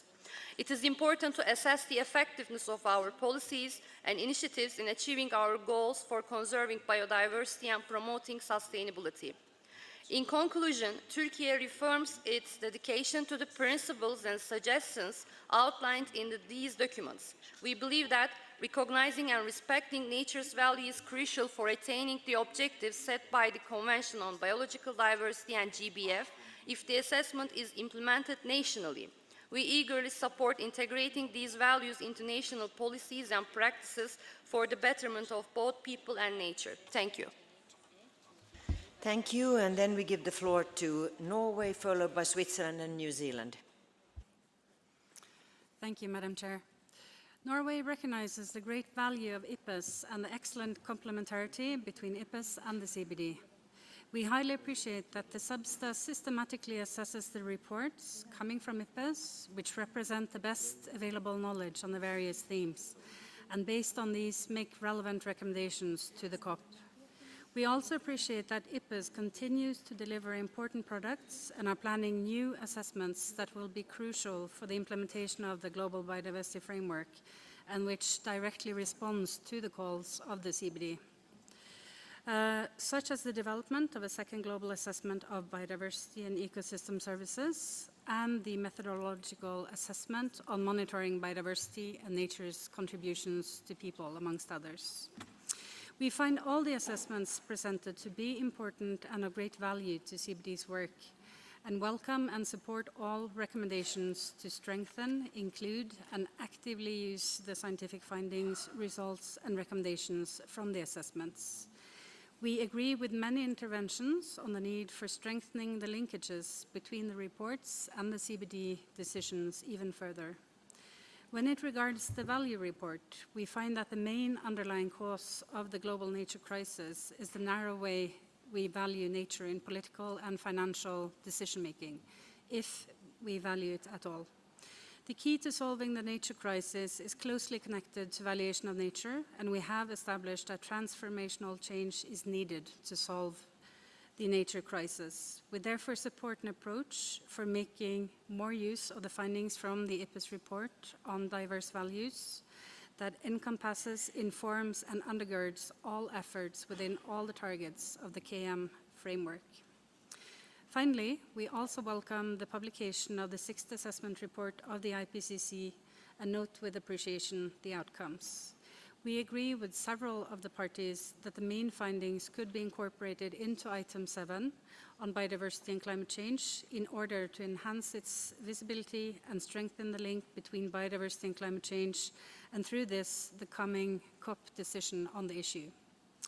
We look forward to further discussing substance and the practical implications for CBD's work of 3 of these reports in the agenda item 5, 6, and 7 later today. Thank you. Thank you, Norway. Then we have Switzerland, followed by New Zealand and Sweden. Thank you, Madam Chair. Switzerland welcomes the Secretariat's thorough analysis under this item of the so far completed assessments of IPBES and their relation to the work of the CBD and the GBF. We support the proposed recommendations under this item contained in the documents 6, 7, and 8, and we support discussing them under this item. A substantive discussion on the IPBES assessments under a dedicated item on the work of IPBES emphasizes, in the view of Switzerland, the importance of IPBES for the work of the CBD. In addition, and as suggested by the UK and others, Switzerland supports including relevant results from the recent IPBES assessments, including the related key messages of the summaries for policymakers under the relevant other items of SBSTTA-25. To conclude, Madam Chair, similar to Norway, we think it is important to welcome under the CBD all relevant decisions by IPBES 10, including the ongoing Nexus and Transformative Change assessments and the recently scoped IPBES reports on business and biodiversity, spatial planning and connectivity, and the fast-track assessment on monitoring. IPBES 10 also decided to undertake a second global assessment to be completed by the second quarter of 2028. These assessments will prove very valuable in the implementation of the GBF and the CBD work in general. Madam Chair, we will come back on the IPCC at a later point. I thank you. Thank you, Switzerland. Then we have New Zealand, followed by Sweden and Mexico. Thank you, Chair. Aotearoa New Zealand welcomes all the assessments presented and would like to pay particular attention to the IPBES thematic assessment on invasive alien species, which provides us with a critical evidence base to inform our work on this crippling threat to nature and its benefits to people. As suggested, we will return to this under the related agenda item. At a high level, though, we recognise the assessment and its summary for policymakers presents a key opportunity to update and strengthen national policies and programs to prevent, control and eradicate invasive alien species, including through our NBSAPs. As for all these assessments, it is vital that we now leverage this report and its summary to improve policy coherence, innovation, research and technology, and our information and data sharing systems. New Zealand supports the suggested approach to focus our recommendations under this agenda item on encouraging the uptake of these assessments. Should we maintain existing draft recommendations, however, we would like to draw attention to the clear message conveyed in the IPCC report that biodiversity and climate change are intrinsically linked. We cannot achieve the goals of the Kunming-Montreal Global Biodiversity Framework without ambitious action to address climate change in line with the Paris Agreement. Within this context, New Zealand recognises the importance to reflect the feedback loop between biodiversity loss and climate change and the critical role that conserving natural ecosystems must play to achieve effective mitigation of climate change and prevent climate change's impacts on biodiversity in the conclusions. We consider this as a missing element in the draft recommendations proposed and have a text suggestion to this effect which we can provide in writing to the Secretariat. Thank you. Thank you, New Zealand, Sweden, followed by Mexico and Tonga. Please, when some party has done or said that what you also want to say, please refer to them, and then we win a little bit time because we are really under time pressure here on the podium. Thank you. Thank you, Chair. Sweden welcomes the assessment reports of the Intergovernmental Science Policy Platform on Biodiversity and Ecosystem Services and their summaries for policymakers presented to this meeting, which provide important scientific contributions to the implementation of the Kunming-Montreal Global Biodiversity Framework. Sweden would like to thank the IPBES Secretariat and all engaged experts for their important work to provide CBD with the scientific foundations for our decisions and encourages further cooperation across all relevant issues. Sweden endorses the recommendations for a decision with some suggestions for amendments to highlight important key messages from the assessments. Sweden further supports Canada, the UK, the EU and others on integrating the IPBES assessment scientific findings under relevant substantive agenda items at SBSTTA-25 and into the future. We will submit our suggestions in writing. Thank you, Chair. Thank you. Very good, Sweden. Exactly what I wanted. Then we go to Mexico and Tonga. Muchísimas gracias, señora presidenta. Thank you. Thank you so much, Madam Chair. The Mexican delegation wishes to convey its gratitude to the experts who have participated in the elaboration of the assessment reports of the IPBES. We'd like to thank them for the report on the sustainable use of wild species, and we'd also like to thank you for the report on using nature, the value and valuation of nature, and invasive alien species. It's very important to have the results of these assessments available. As far as evaluation is concerned, we believe that it's fundamentally important to recognize the value of nature and take into account traditional knowledge as well as local and indigenous practices, including in countries where biodiversity is especially rich. All of this information is especially useful for us, both for the elaboration and the implementation of public policies, as well as to help in guiding governments and interested parties at all levels, across all sectors, for informed decision-making. All of this should enable us to achieve the objectives and targets which are contained in the Global Biodiversity Framework. By way of conclusion, we have a number of recommendations we wish to make, and we will, of course, send you all of this in writing. I thank you so much. Thank you, Mexico. Tonga, followed by Sudan and Burundi. Thank you, Madam Chair. Tonga is speaking on behalf of the Pacific Island countries present here at SBSTTA-25, namely Cook Islands, Fiji, Kiribati, Tuvalu, and Vanuatu. And we align ourselves with the statement made by New Zealand. Madam Chair, we welcome the findings from the assessment by the Intergovernmental Science Policy Platform on Biodiversity and Ecosystem Services and the Intergovernmental Panel on Climate Change and the implications for the work undertaken under the Convention. And we would like to join others in congratulating the authors of these reports. The findings of this report can be used as baseline to inform Pacific Island countries on the necessary changes needed in the legal regimes to ensure a successful implementation of the KM Global Biodiversity Framework. We look forward to global financial support, which would be critical to the success of adaptive management and the need to scale up investments to facilitate rapid implementation with a precautionary approach to interventions. Thank you, Madam Chair. Thank you. Sudan, followed by Burundi and Finland. شكرا السيدة الرئيسة. Thank you so much, Madam Chair. Sudan wishes to back Ghana, who spoke on behalf of the African Group. We welcome the conclusions of the IPBES within the framework of biodiversity and ecosystems, and the IPBES and IPP6, I apologize. All of these conclusions are closely related with our work. This was done at a global level, and to implement them at national levels, what we will require is sessions to guide us and capacity building tools and a shedding of light on the added value of these conclusions regarding biodiversity, especially when it comes to these invasive species, where we have noticed that there are very limited contributions in terms of African statistics.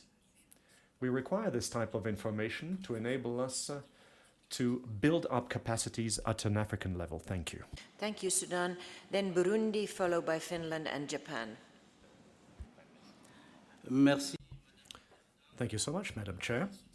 Burundi wishes to back the statement made by the African Group by Ghana regarding the assessment of the methodological reports regarding the Intergovernmental Science Policy Platform on Biodiversity and Ecosystem Services, IPBES. We also back the idea of cooperation between the Intergovernmental Platform, I'm referring to the Intergovernmental Science Policy Platform on Biodiversity and Ecosystem Services, and the Intergovernmental Expert Group on Climate, to bolster action aimed at stemming the loss of biodiversity by strengthening cooperation and synergies at all levels, as there is a clear link between climate change and biodiversity. I thank you, Madam. Thank you, Burundi. Finland, followed by Japan and Beijing. Thank you, Chair. Finland welcomes the findings from the 3 most recently published assessments by IPBES and their scientific and relevant implications for the work under this convention. All the assessments are highly relevant for the CBD and the implementation of the GBF. We urge parties to incorporate the findings from the assessments into their national strategies and action plans when developing and implementing them. It is important to promote and make visible the key messages of the assessments to all relevant actors and stakeholders, especially decision makers. Furthermore, while it's important that SBSTA considers these assessments under this separate item 4, we also align ourselves with interventions made by Canada, Spain, EU, UK, and several others, wanting to highlight the crucial role of these assessments under the item 5 and 6, as well as other relevant work streams, especially the working group under the Article 8J and other provisions of the convention related to IPLCs. Finland suggests some amendments to the recommendations and the findings from the IPBES assessments in order to reinforce the language and explicitly highlight the main messages of these assessments to increase their visibility. And later on, we will also suggest amendments to the recommendations under the items 5 on invasive alien species and 6 on sustainable use of wildlife to better take into account these assessments. Finally, Finland supports the proposal on combining the recommendations as one document covering all the 3 IPBES assessments, and we will submit our written contributions to the recommendations. Thank you, Madam Chair. Thank you, Finland. Then we give the floor to Japan, followed by Benin and Democratic Republic of Congo. Japan, please. Thank you, Madam Chair. please let me allow to thank IPBES authors, experts, stakeholders, and IPBES Secretariat, including TSUs, for their dedication to produce very valuable reports and products which provide a firm basis for the implementation and monitor the progress of the GBF. And then I will skip rest of my statement and go to the proposal for the recommendation. So we are generally supportive for the proposed recommendation. However, target 6 is mentioned in the operational paragraph 4L of the document 25/7. We consider that target 5 is more relevant in this context. Furthermore, as this measure would relate to other targets of the GBF, so we would like to suggest changing the description of target 6 to target 5 and other relevant targets. We will submit our full statement in writing. Thank you, Madam Chair. Thank you. Japan, Benin, followed by Congo, and then Côte d'Ivoire. Merci. Thank you so much, Madam Chair. Benin backs the statement made by Ghana on behalf of the African group regarding all of the assessments, including that on invasive alien species. Benin also backs the statement made by Japan regarding Target 6, Japan who spoke just before me. Benin wishes to welcome the efforts made by IPBES, which contribute in an efficient way to the implementation of the new global framework. Now, as far as the measures elaborated in Annex 4 in the document on invasive alien species is concerned, Benin backs all of the measures proposed. We'd like to stress, however, the necessity to better regulate the management of invasive alien species, which have medicinal and economic value, and which contribute to biodiversity, but also to the holders of traditional knowledge. Benin believes that the management of invasive alien species with medicinal and economic value needs to be carried out carefully to ensure that their contribution to the ecosystem is preserved. We want better monitoring and better managing of these types of species. Our comments and suggestions have already been forwarded to the Secretariat. Thank you, Madam. Thank you, Benin, for your proactive approach. Then we give Congo to, and then Côte d'Ivoire and Australia. Merci. Thank you so much, Madam Chair, for giving me the floor. The DRC is in line with the declaration made by Ghana on behalf of the African Group. The results of the assessments are a very good compass to guide participants in the direction to follow in terms of key messages to face the challenges that we find under which are the subject of these assessments.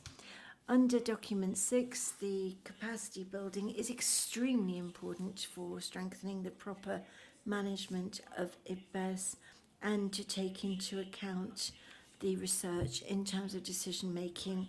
DRC would like to encourage capacity building and for this to be strengthened. The assessment on the use of wild species has serious problems in terms of representativity, and this makes it very difficult, especially for the data for the developing countries.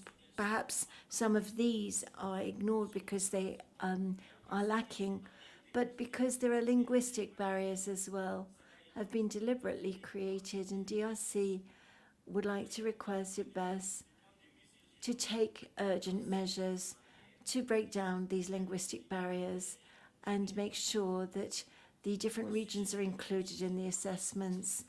In terms of the valuation of these resources, these play a very important role in terms of the planet, and this takes into account the indigenous peoples, local communities, and women, and this should be propulsed by this assessment. DRC wishes full success to IPBES for its assessments in the future, which will play an important role in terms of the GBF. And finally, we'd like to take this opportunity to congratulate Mr. David Obura for being elected to the head of IPBES. Thank you. Well, then we go to Côte d'Ivoire and Australia. Merci, Madame la Présidente. Thank you so much, Madam Chair. Côte d'Ivoire supports the statement made by Ghana on behalf of Africa.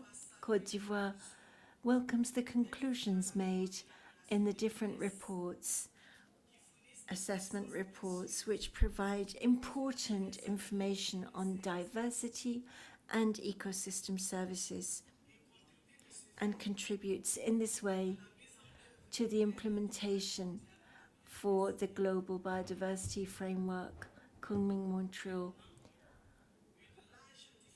A wide dissemination of this in all relevant languages across all capitals would seem to be important.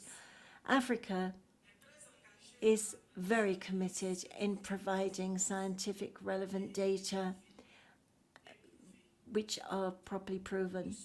We would like to suggest that IPBES go beyond the language barrier to analyze seriously these different data in other languages of the United Nations beyond English, which can assist us enormously over the next assessments with regard to the assessment of sustainable use of wild species.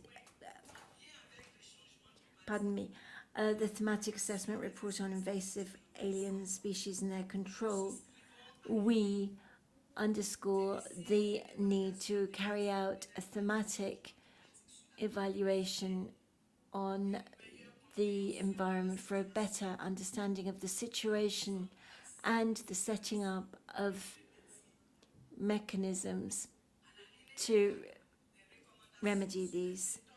In terms of the methods and the technical and financial requirements for the methodology, the Executive Secretary, in extending these results, should bring the parties not only to express their views, but also to describe them. We would like to suggest that the Secretariat starts off discussions on this subject with parties through international meetings and regional groups. Thank you so much. Thank you, Côte d'Ivoire. Australia, followed by Belgium. Thank you, Chair. Australia supports the joint work of the CBD Secretariat and IPBES. We understand the rationale for discussing these IPBES reports under an agenda item separate to the items on those relevant thematic issues. However, as raised by Canada and others, we do think it's important to ensure strong linkages between these items to ensure alignment and avoid duplication. Regarding all three of the IPBES reports, we'd like to propose that these assessments be welcomed rather than endorsed. And with regard to the sustainable use of wild species assessment in particular, Australia proposes two further amendments. In paragraph 4C, we propose that the reference to plural knowledge systems be replaced with traditional ecological knowledge systems, noting that plural knowledge systems is not a commonly used term and hasn't been defined, whereas traditional ecological knowledge systems is the term used under the Convention. In the same assessment paper, in paragraph 4D, we propose the reference to inequitable distribution of costs and benefits derived from the sustainable use of wild species be replaced with fair and equitable sharing of costs and benefits, to better reflect the agreed text within Target 13 of the Global Biodiversity Framework, and we'll submit these proposed amendments to the Secretariat. Thank you, Chair. Thank you. Then Belgium, followed by Equatorial Guinea. Thank you, Madam Chair. Belgium welcomes the methodological assessment report on the diverse values and valuation of nature, the thematic assessment report on the sustainable use of wild species and its summary for policymakers, and the thematic assessment report on invasive alien species and their control of the Intergovernmental Science Policy Platform on Biodiversity and Ecosystem Services, including the respective summary for policymakers approved by the plenary of the IPBES. And we call this meeting to endorse the key messages contained in the summary for policymakers of the three assessments. As UK, we wish to express our sincere gratitude to all experts who have been involved in the production of these assessments. Regarding the values assessment, we suggest addressing the diverse values of nature in new and ongoing valuation processes, including as part of ecosystem assessments, and to strive to facilitate the full and effective participation of indigenous peoples, local communities, women and youth in ongoing related processes. On the sustainable use and invasive alien species assessments, we have a few amendments to propose to the draft recommendations, including language and editorial suggestions to better align with the Kunming-Montreal Global Biodiversity Framework. In general, in fact, we prefer, when referring to this Kunming-Montreal Global Biodiversity Framework, to have the full name of the framework and not only referring to, quote-unquote, the framework. We already submitted our comments on the draft recommendations of the three agenda sub-items in writing. Thank you so much, Madam Chair. Thank you, Belgium. Then we go to Equatorial Guinea.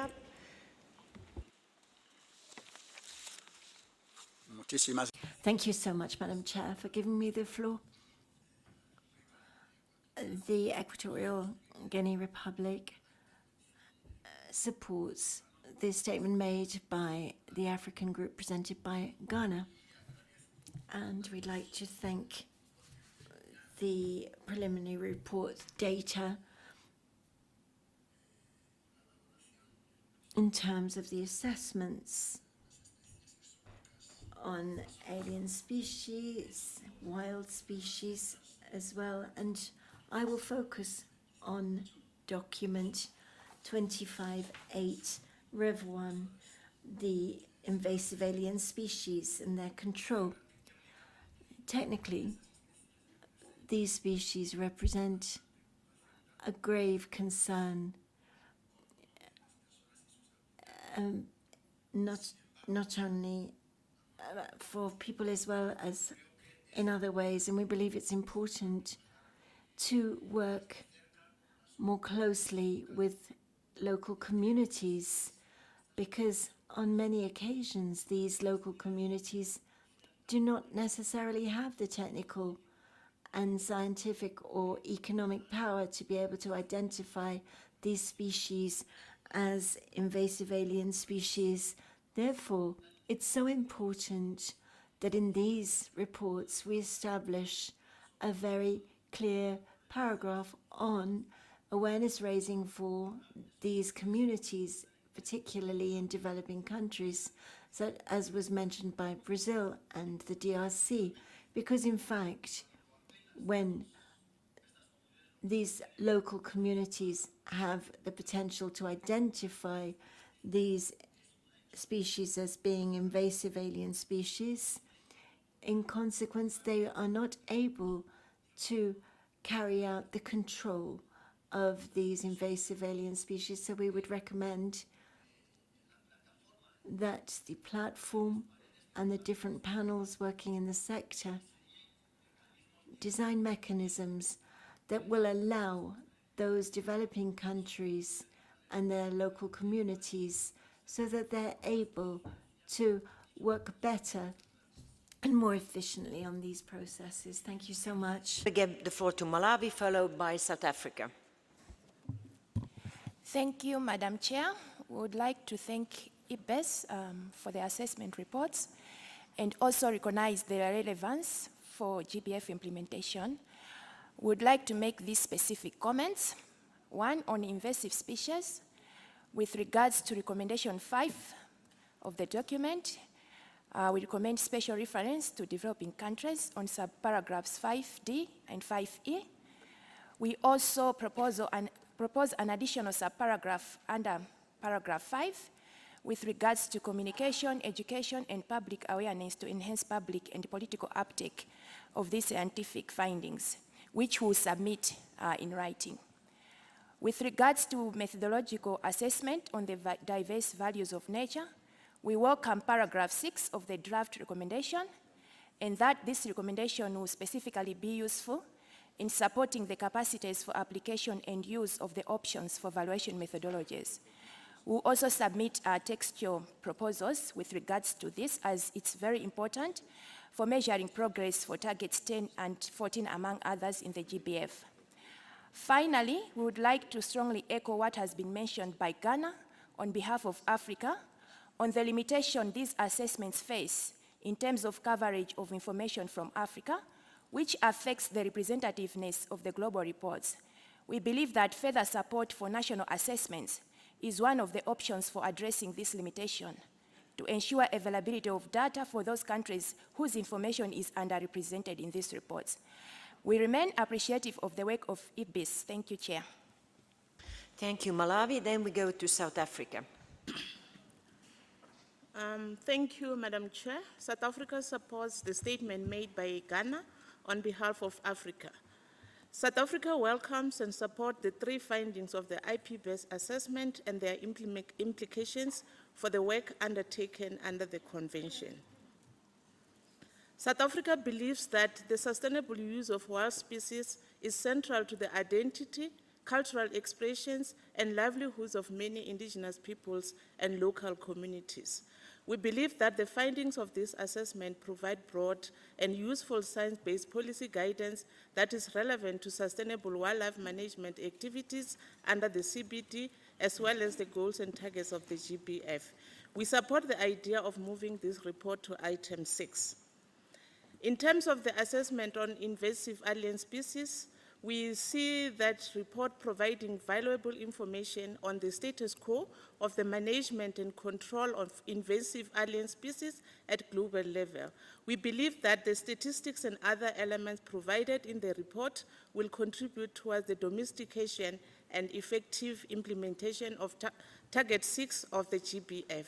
Furthermore, this will enable countries to set realistic, robust and ambitious national targets aimed at the effective management and control of invasive alien species.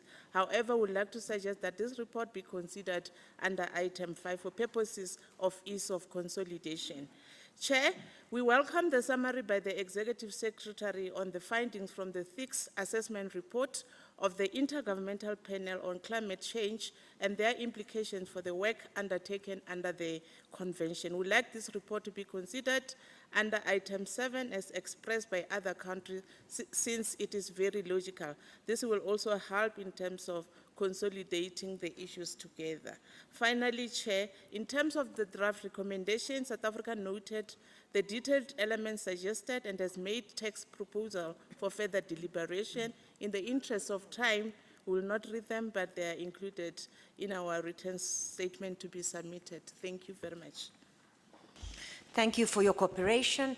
Now we go to the 3 last parties, and I'm really going to close the list of speakers.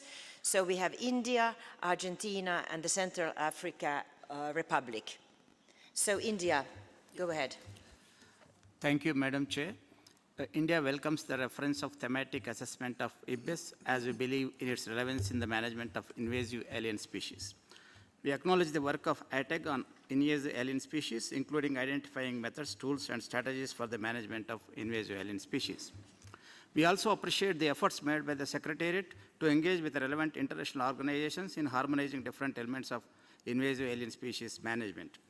India welcomes the inclusion of invasive alien species by the World Customs Organization in the technical specifications under its framework of standards on cross-border e-commerce. India welcomes the clarification brought about by IPBES on concepts of native species, established alien species. The outcome of assessment made by IPBES has brought uniformity in our understanding and interpretation of these concepts.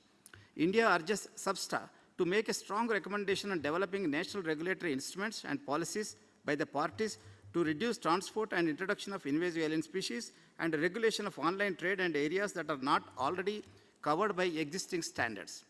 The assessment made by IPBES reveals that 83% of countries do not have legislation on policy to tackle invasive alien species. We believe in application of ecosystem-based approach to management of invasive alien species and therefore required methodologies. India, please slow down.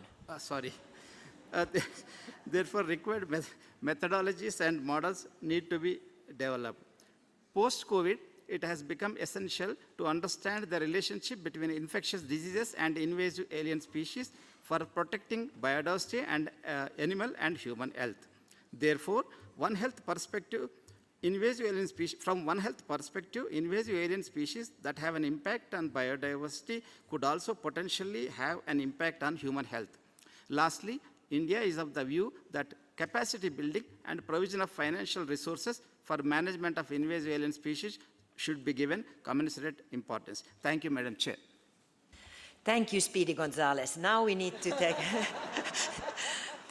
This was hard for the interpreters. They have been screaming in my ear, please say to India, but this is not the good way to do. So please, this is hard work. But anything, I remind you, I have closed the speakers list and it's now following. Argentina, followed by Central African Republic, and Saudi Arabia is last but not least, okay? Thank you. So Argentina. Thank you very much, Madam Chair, for giving me the floor. Argentina thanks the Secretariat for the drafting of these documents relating to the conclusions of the assessments carried out by IPBES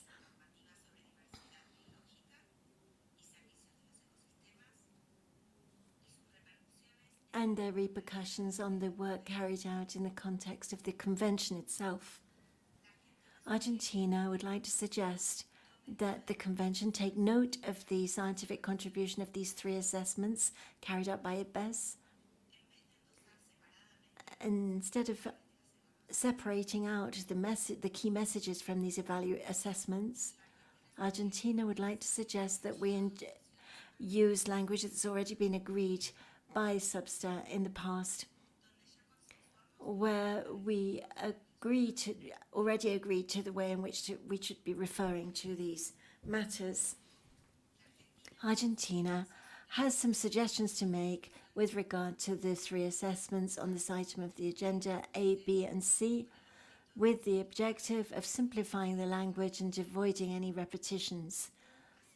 And at the same time, Argentina considers that the production of means for implementation for developing countries is a very cross-cutting issue across the global biodiversity framework. And it will be necessary to improve the proposals and recommendations to reflect the needs for financing, create capacity building and technological transfer, and to encourage states parties to carry out the recommended activities in these assessments. Argentina believes that the summary for policymakers are integral documents which include all of the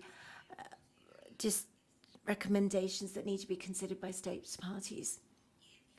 And to identify some recommendations and not others would seem to be a renegotiation of this document.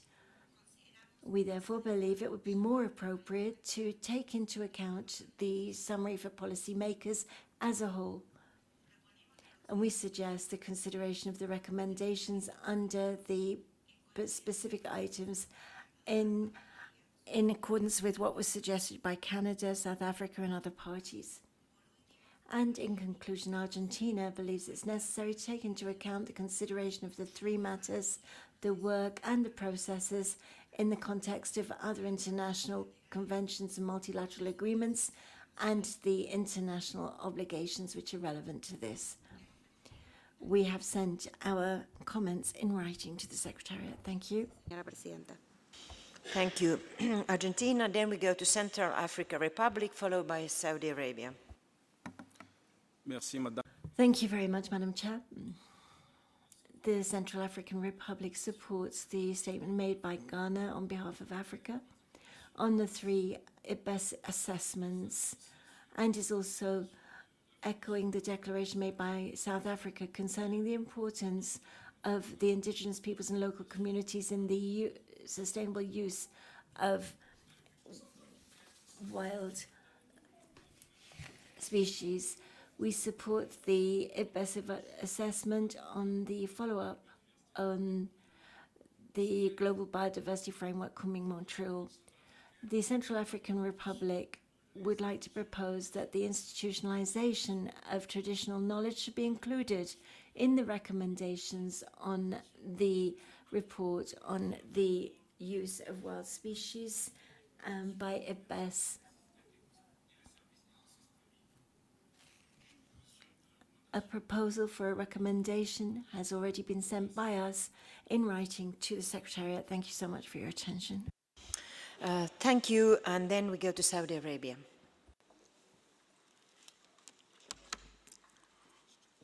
شكرا. في البداية أن وفد المملكة العربية. Thank you very much, Madam Chair. The Saudi Arabian delegation would like first of all to pay tribute to IPBES in terms of these assessments provided to us. However, we have some observations to make on the reports.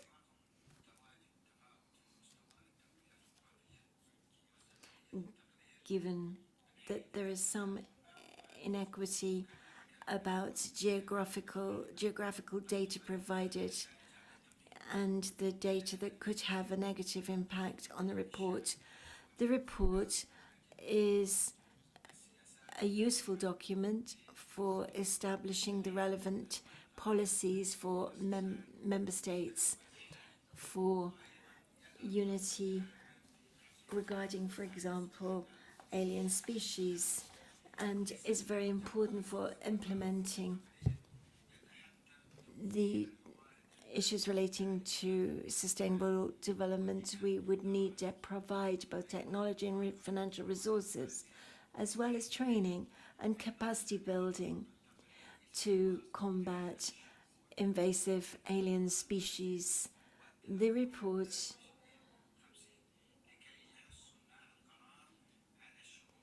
did not mention any issues relating to the data on the disappearance of these species by 2050, and we'd like to see this included in the report. Thank you so much. Interventions. We have a few stakeholders that has been asking for the floor, and I will begin with the first one, which is IPLCs. Could you please give the microphone to 225? Thank you, Madam Chair. I speak on behalf of the IAFB.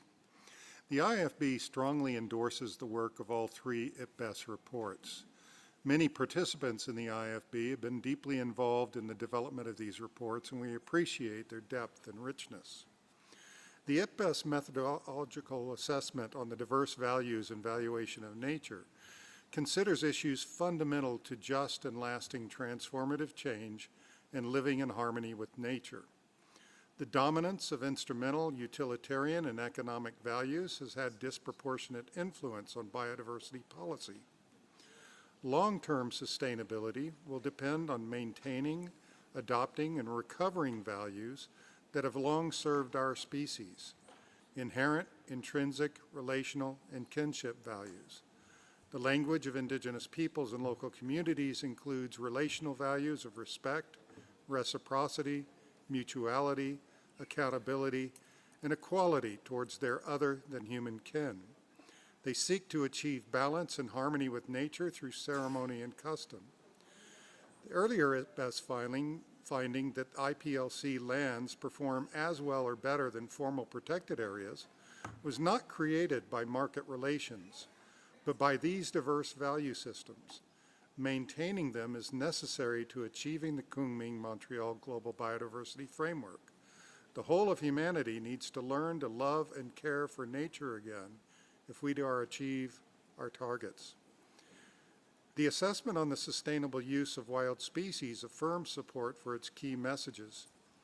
Other significant key messages should be addressed by governments include addressing multiple drivers that threaten the ability to maintain the customary sustainable use of wild species, securing tenure rights, revitalizing indigenous and local knowledge systems, and taking into account the right to customary sustainable use of wildlife. The report on invasive alien species demonstrates significant complexities beyond a 4 legs good, 2 legs bad approach from George Orwell's book, Animal Farm. Throughout, it emphasizes the need for collaborative approaches, including IPLCs and their perceptions, and the values of the use of traditional indigenous knowledge in the development of models and scenarios, as well as assessments by indigenous peoples and local communities themselves. It illustrates the need to better incorporate localized and differentiated environmental, socioeconomic, demographic, and cultural impacts of invasive alien species in management and decision-making. Core to all of these is the need of parties to ensure the full and effective participation of indigenous peoples and local communities, women and youth in the international and national IPBES assessments. And we call on parties to support enhanced participation at all levels in these instruments. Thank you, Madam Chair. Thank you, IPLCs. Then we go to IUCN 218, please. Thank you, Chair. The assessments from IPBES and IPCC provide critical scientific information for the implementation of the Convention and the Global Biodiversity Framework. As Canada and other parties who spoke earlier, IUCN suggests that parties consider the findings of each of these assessments under the relevant SBSTA agenda items they are related to, and streamline the proposed recommendations. IUCN urges parties to consider the findings of these assessments in their national implementation processes as appropriate. Chair, we recognize that capacity development is needed in some instances to adequately consider these conclusions. We suggest that the Executive Secretary collaborates with IPBES and other relevant organizations in this effort and in enabling the uptake of the findings of the assessments in decision-making. Finally, Chair, as specifically regarding invasive alien species to be considered under Item 5, IUCN welcomes the IPBES assessment. Its findings are timely and invaluable for supporting parties in making progress towards Target 6. IUCN will continue to disseminate its results and support the development of actions in line with its findings. Thank you, Chair. Thank you. Then we give the floor to Youth 710. The microphone, please. Thank you, Madam Chair. I'm speaking on behalf of the Global Youth Biodiversity Framework Network. We support the statement of the IFB. We recognize that IPBES and the assessment on biodiversity and nature's contributions to people are a significant part of the evidence base for decisions and implementation of not only the coming Global Biodiversity Framework, but also the conventions as a whole. They will be key in ensuring we are guided towards transformative change. Many key messages on the values assessment strongly align with the key messages that we've come out on our network's consultations with diverse global youth who recognize that the causes of global biodiversity crisis and the opportunities to address them are tightly linked to the way that we value nature. The predominant values that we have been guiding decision-making today are centered on monetary values, and these leading to the biodiversity crisis we are facing. Only when we center worldviews that do not separate people from nature and prioritize collective well-being can we reach our shared objective to address biodiversity loss. We are concerned that there is a gap in the information and communication about diverse values. As such, we specifically call attention to key message 10 on values, on the assessment values, on IPBES values assessment, as we highlight the absolute importance of investing efforts and resources to develop capacities in the whole of government and the whole of society on the inclusion of diverse values of nature in decision-making. We stress that this essentially includes building capacities on the concept of nature's contributions to people and the typology of nature's values. We believe that this is a prerequisite to reach the level of undertaking that we require to shift the values that underpin decision-making process and move towards more harmonious ones. We therefore support the positions that to strengthen the recommendations and to take by the conventions, including paragraph 6 on developed capacities, and also the paragraph 8 to include the full range of actors mentioned on target 22. We strongly support the paragraph 7C to contain the elements in the documents and to not water down recommendations of the assessment in this regard. Thank you, Chair. Thank you, everybody. There were many others who want to ask for the floor, but in the time constraints, we are pushed with here up on the podium. I thank you all for your deliberations. This was a very rich and good discussion. So I see that we have a lot of common understanding on this item as well. So the Secretariat, on the guidance of myself, we are going to prepare a CRP for the plenary on this item. And that said, I would thank you all, colleagues, and now I will then move to the document 9, which I referred to in the beginning, under the same agenda item, which is the 6th assessment report of the Intergovernmental Panel on Climate Change, where relevant to the Convention. And I would like to remind you that the biodiversity and climate change will also consider this under agenda item 7, so your intervention under this present item should be focused on the recommendations in the document 25/9.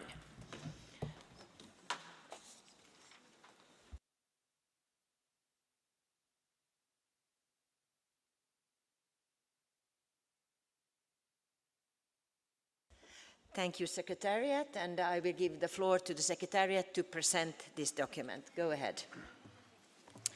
Thank you, Chair. For item 4D, the Secretariat has prepared document CBD/Substa/25/9, which contains findings from the 6th assessment report of the Intergovernmental Panel on Climate Change and their implications for the work undertaken under the Convention. The subsidiary body is invited to consider the draft recommendations provided in the document. Thank you. Thank you, everybody. So please, now I will open the floor for interventions, and I will take the floor first for parties and then other stakeholders after that. So if you could please then ask for the floor, those parties who want to take the floor on this topic.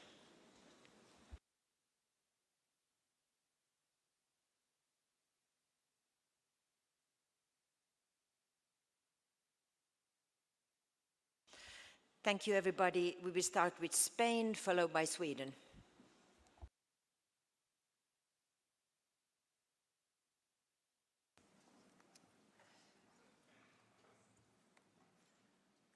Muchas gracias, señora presidenta. Thank you very much, Madam Chair. We welcome the evaluation, the 6th assessment report of the Intergovernmental Panel on Climate Change, IPCC, and we would also like to express our concern for the results that they have given, which once again show the matter of climate change in terms of loss of biodiversity and vice versa.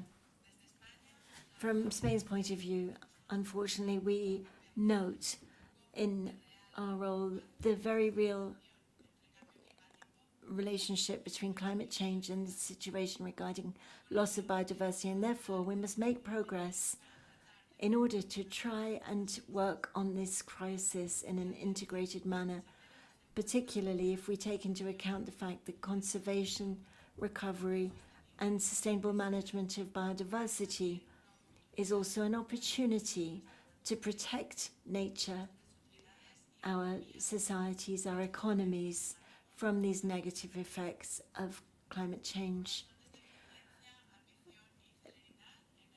In the achievement of these objectives, Spain would like to see this dealt with under the same item as item 7, climate change and loss of biodiversity. IPCC plays a fundamental role in terms of providing the best scientific information available on scenarios, impacts of climate change.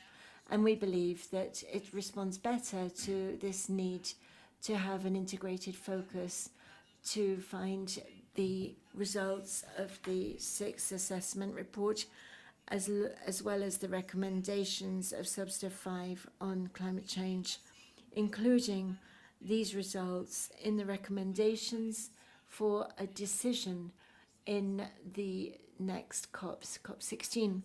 Spain is facing many challenges for the maintenance of its flora, fauna, and its soil fertility, and therefore we share this with others in the Mediterranean basin, and we therefore require concerted and integrated action which will make this connection between climate change and loss of biodiversity, as well as the fight against desertification, into account. And we therefore call upon other delegations under the Executive Secretariat to share this view so that we are able to look at these issues together. We have suggestions and we will send them to you. Thank you very much, Madam Chair. Thank you, Spain. Then we have Sweden, followed by Brazil. Thank you, Chair. That climate change is a main driver of biodiversity loss is not only a message from IPCC's 6th assessment report. It was already a finding of the first global assessment developed by IPBES. But the relationship between climate change and biodiversity is not unidirectional.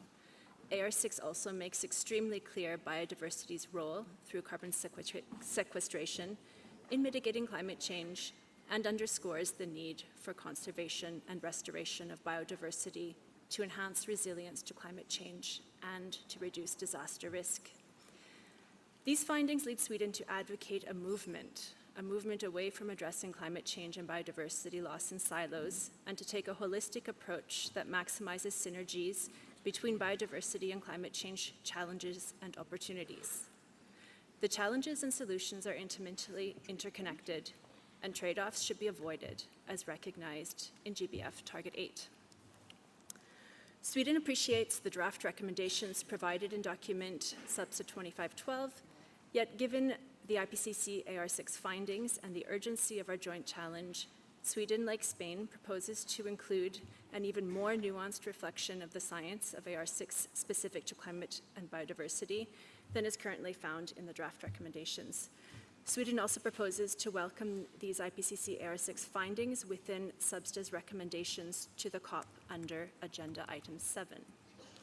As a result, this Agenda Item 4D would be left with a pithy text thanking the Secretariat for the excellent summary in Note 25.9 and proposing to address the AR6 findings within Substa's recommendations to COP16 under Agenda Item 7.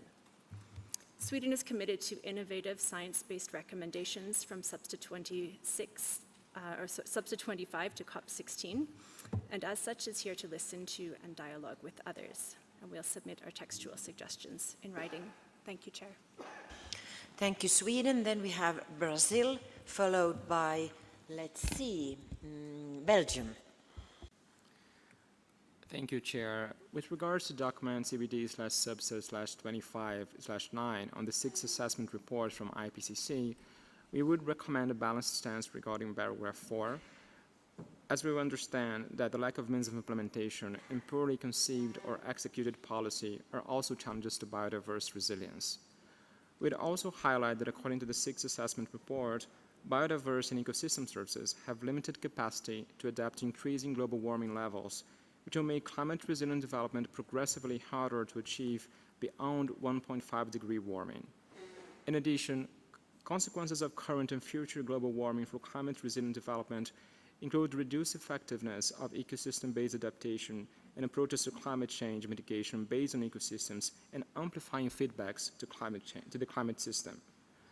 We'd also take note with deep concern that as warming levels increase, so do the risks of a species extinction or irreversible loss of biodiversity in ecosystems across a wide range of areas of high biodiversity importance.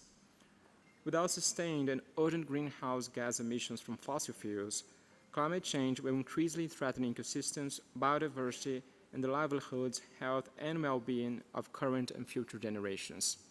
Therefore, we understand that the interlinkages between biodiversity and climate change under the Convention should focus primarily on the need to address the impacts of climate change on biodiversity and enhance its resilience. In reaction to some of the comments that were made, we understand that promoting synergies across different agendas need to be consistent with the mandates of existing MEAs and the relevant principles, in particular the principle of common but differentiated responsibility. But of course, we understand we'll have significant discussions on this topic under the specific agenda item on biodiversity and climate change. Thank you. Thank you, Brazil. Then we give the floor to Belgium, followed by European Union. And I just want to remind you that please, you need to upload your interventions under this item as well. So we have all the documents in front of us from your interventions. So please remember to upload even the previous IPBES. I want to see that all of your documents are uploaded on time. It's 1 hour after this. Thank you. So I give the floor to Belgium, followed by European Union. Thank you, Madam Chair. We would like to thank the Secretariat for providing us with this note and the suggested recommendations. The IPCC plays a crucial role in providing best available science on how climate change is affecting and aggravating biodiversity loss, and in formulating climate scenarios and facilitating evidence-based policy making. Belgium therefore welcomes the publication of the IPCC's sixth assessment report and the opportunities it opens for the work under the Convention. And like others, we suggest dealing with these findings under Agenda Item 7 on biodiversity and climate change, in which case the proposed draft recommendations under this Agenda Item 4D would be merely procedural, taking note of the work by the Secretariat and explicitly mentioning that further action has been considered under the specific recommendations on biodiversity and climate change. On the contrary, in the case that this agenda item and its draft recommendations were to be treated separately to Agenda Item 7, Belgium proposes to consider 3 points. So the first would be the findings of the IPCC sixth assessment report to consider it as such and not only the review conducted by the CBD Secretariat under paragraph 1. Furthermore, we support strengthening the operative verbs in paragraphs 2 to 5. And finally, we propose to bring the consideration of the findings of the IPCC sixth assessment report and the actionable paragraphs related to them under a recommendation for a CBD COP decision instead of only conclusions. We will submit our proposals in writing, and I thank you, Madam Chair. Thank you, Belgium, for very concise proposals. European Union, followed by Switzerland. Thank you, Madam Chair. The European Union acknowledges that biodiversity conservation and its sustainable management and use can support both climate change mitigation and climate change adaptation and disaster risk reduction, as stated in the IPCC sixth assessment report.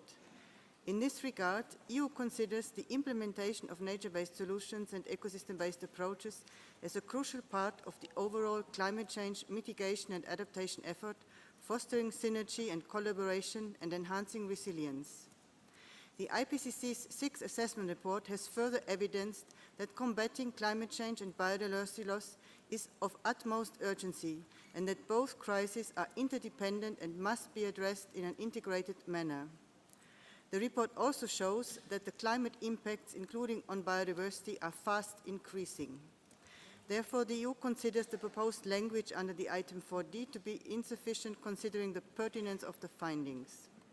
In order to better reflect that urgency, relevance and concern, as expressed in intervention by other delegates, EU suggests dealing with the findings of the IPCC sixth assessment report under Agenda Item 7 on biodiversity and climate change, and also bringing them under the Subsidiary recommendations for a CBD COP decision, as has been done for previous IPCC reports reflected in CBD COP decisions. We will submit our suggestions for this agenda item in writing to the Secretariat. Thank you, Madam Chair. Thank you, European Union. Then we have Switzerland, and the last intervention on my list is South Africa. Thank you, Madam Chair. Switzerland welcomes the undertaking of assessing the reports of the IPCC in its sixth assessment cycle as contained in document Substat-25/9. It provides CBD parties with a clear understanding of the interlinkages and interdependencies of climate change and biodiversity and ecosystem services. As mentioned by Spain, Sweden and others, Switzerland supports including relevant findings from the mentioned IPCC reports under Item 7. Madam Chair, While the documents under this item summarize in great depth the outcomes of the IPBES and IPCC assessments, we are missing the analysis of the decisions by IPBES 9 and IPBES 10 on the collaboration between the two science policy bodies, IPBES and IPCC. We will submit a proposed new paragraph for the proposed COP decision under this item that invites both IPBES and IPCC to seek collaboration in order to advance the understanding of the interdependence of climate change and biodiversity loss, with the aim to inform the COPs of both UNFCCC and the CBD. We will submit the suggested changes in writing. I thank you, Madam Chair. Thank you, Switzerland, for your proposals. Then South Africa, followed by Mexico. Thank you, Chair. South Africa would like to thank the Secretariat for the summary on the findings from the 6th Assessment Report of the IPCC. Chair, it is clear from the 6th Assessment Report that climate change is not just one of the global change challenges as identified by IPBES, but also a compounding factor that amplifies the trajectories and impacts of the other challenges. Emphasis should be on mainstreaming biodiversity in spatial planning, establishing climate-smart marine and terrestrial conservation areas that promote connectivity between conservation areas to allow for migration of species to suitable climatic conditions. It will therefore be important to consider this when implementing the various KMGBF targets. Equally important is that the most viable strategy is to significantly reduce greenhouse gas emissions at source in order to limit the increase in global average surface temperatures to acceptable levels, as indicated in the report. This is in line with the United Nations Framework Convention on Climate Change and its Paris Agreement.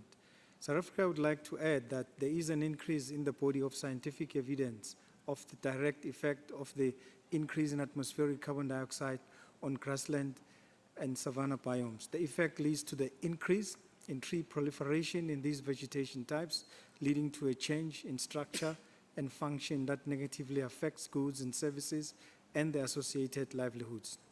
Therefore, a reduction in emissions at source would inter alia enable biodiversity and ecosystems to be resilient to climate change and its impacts. In closing, Chair, we are delighted that the report makes elaborate reference to ecosystem-based adaptation measures and approaches.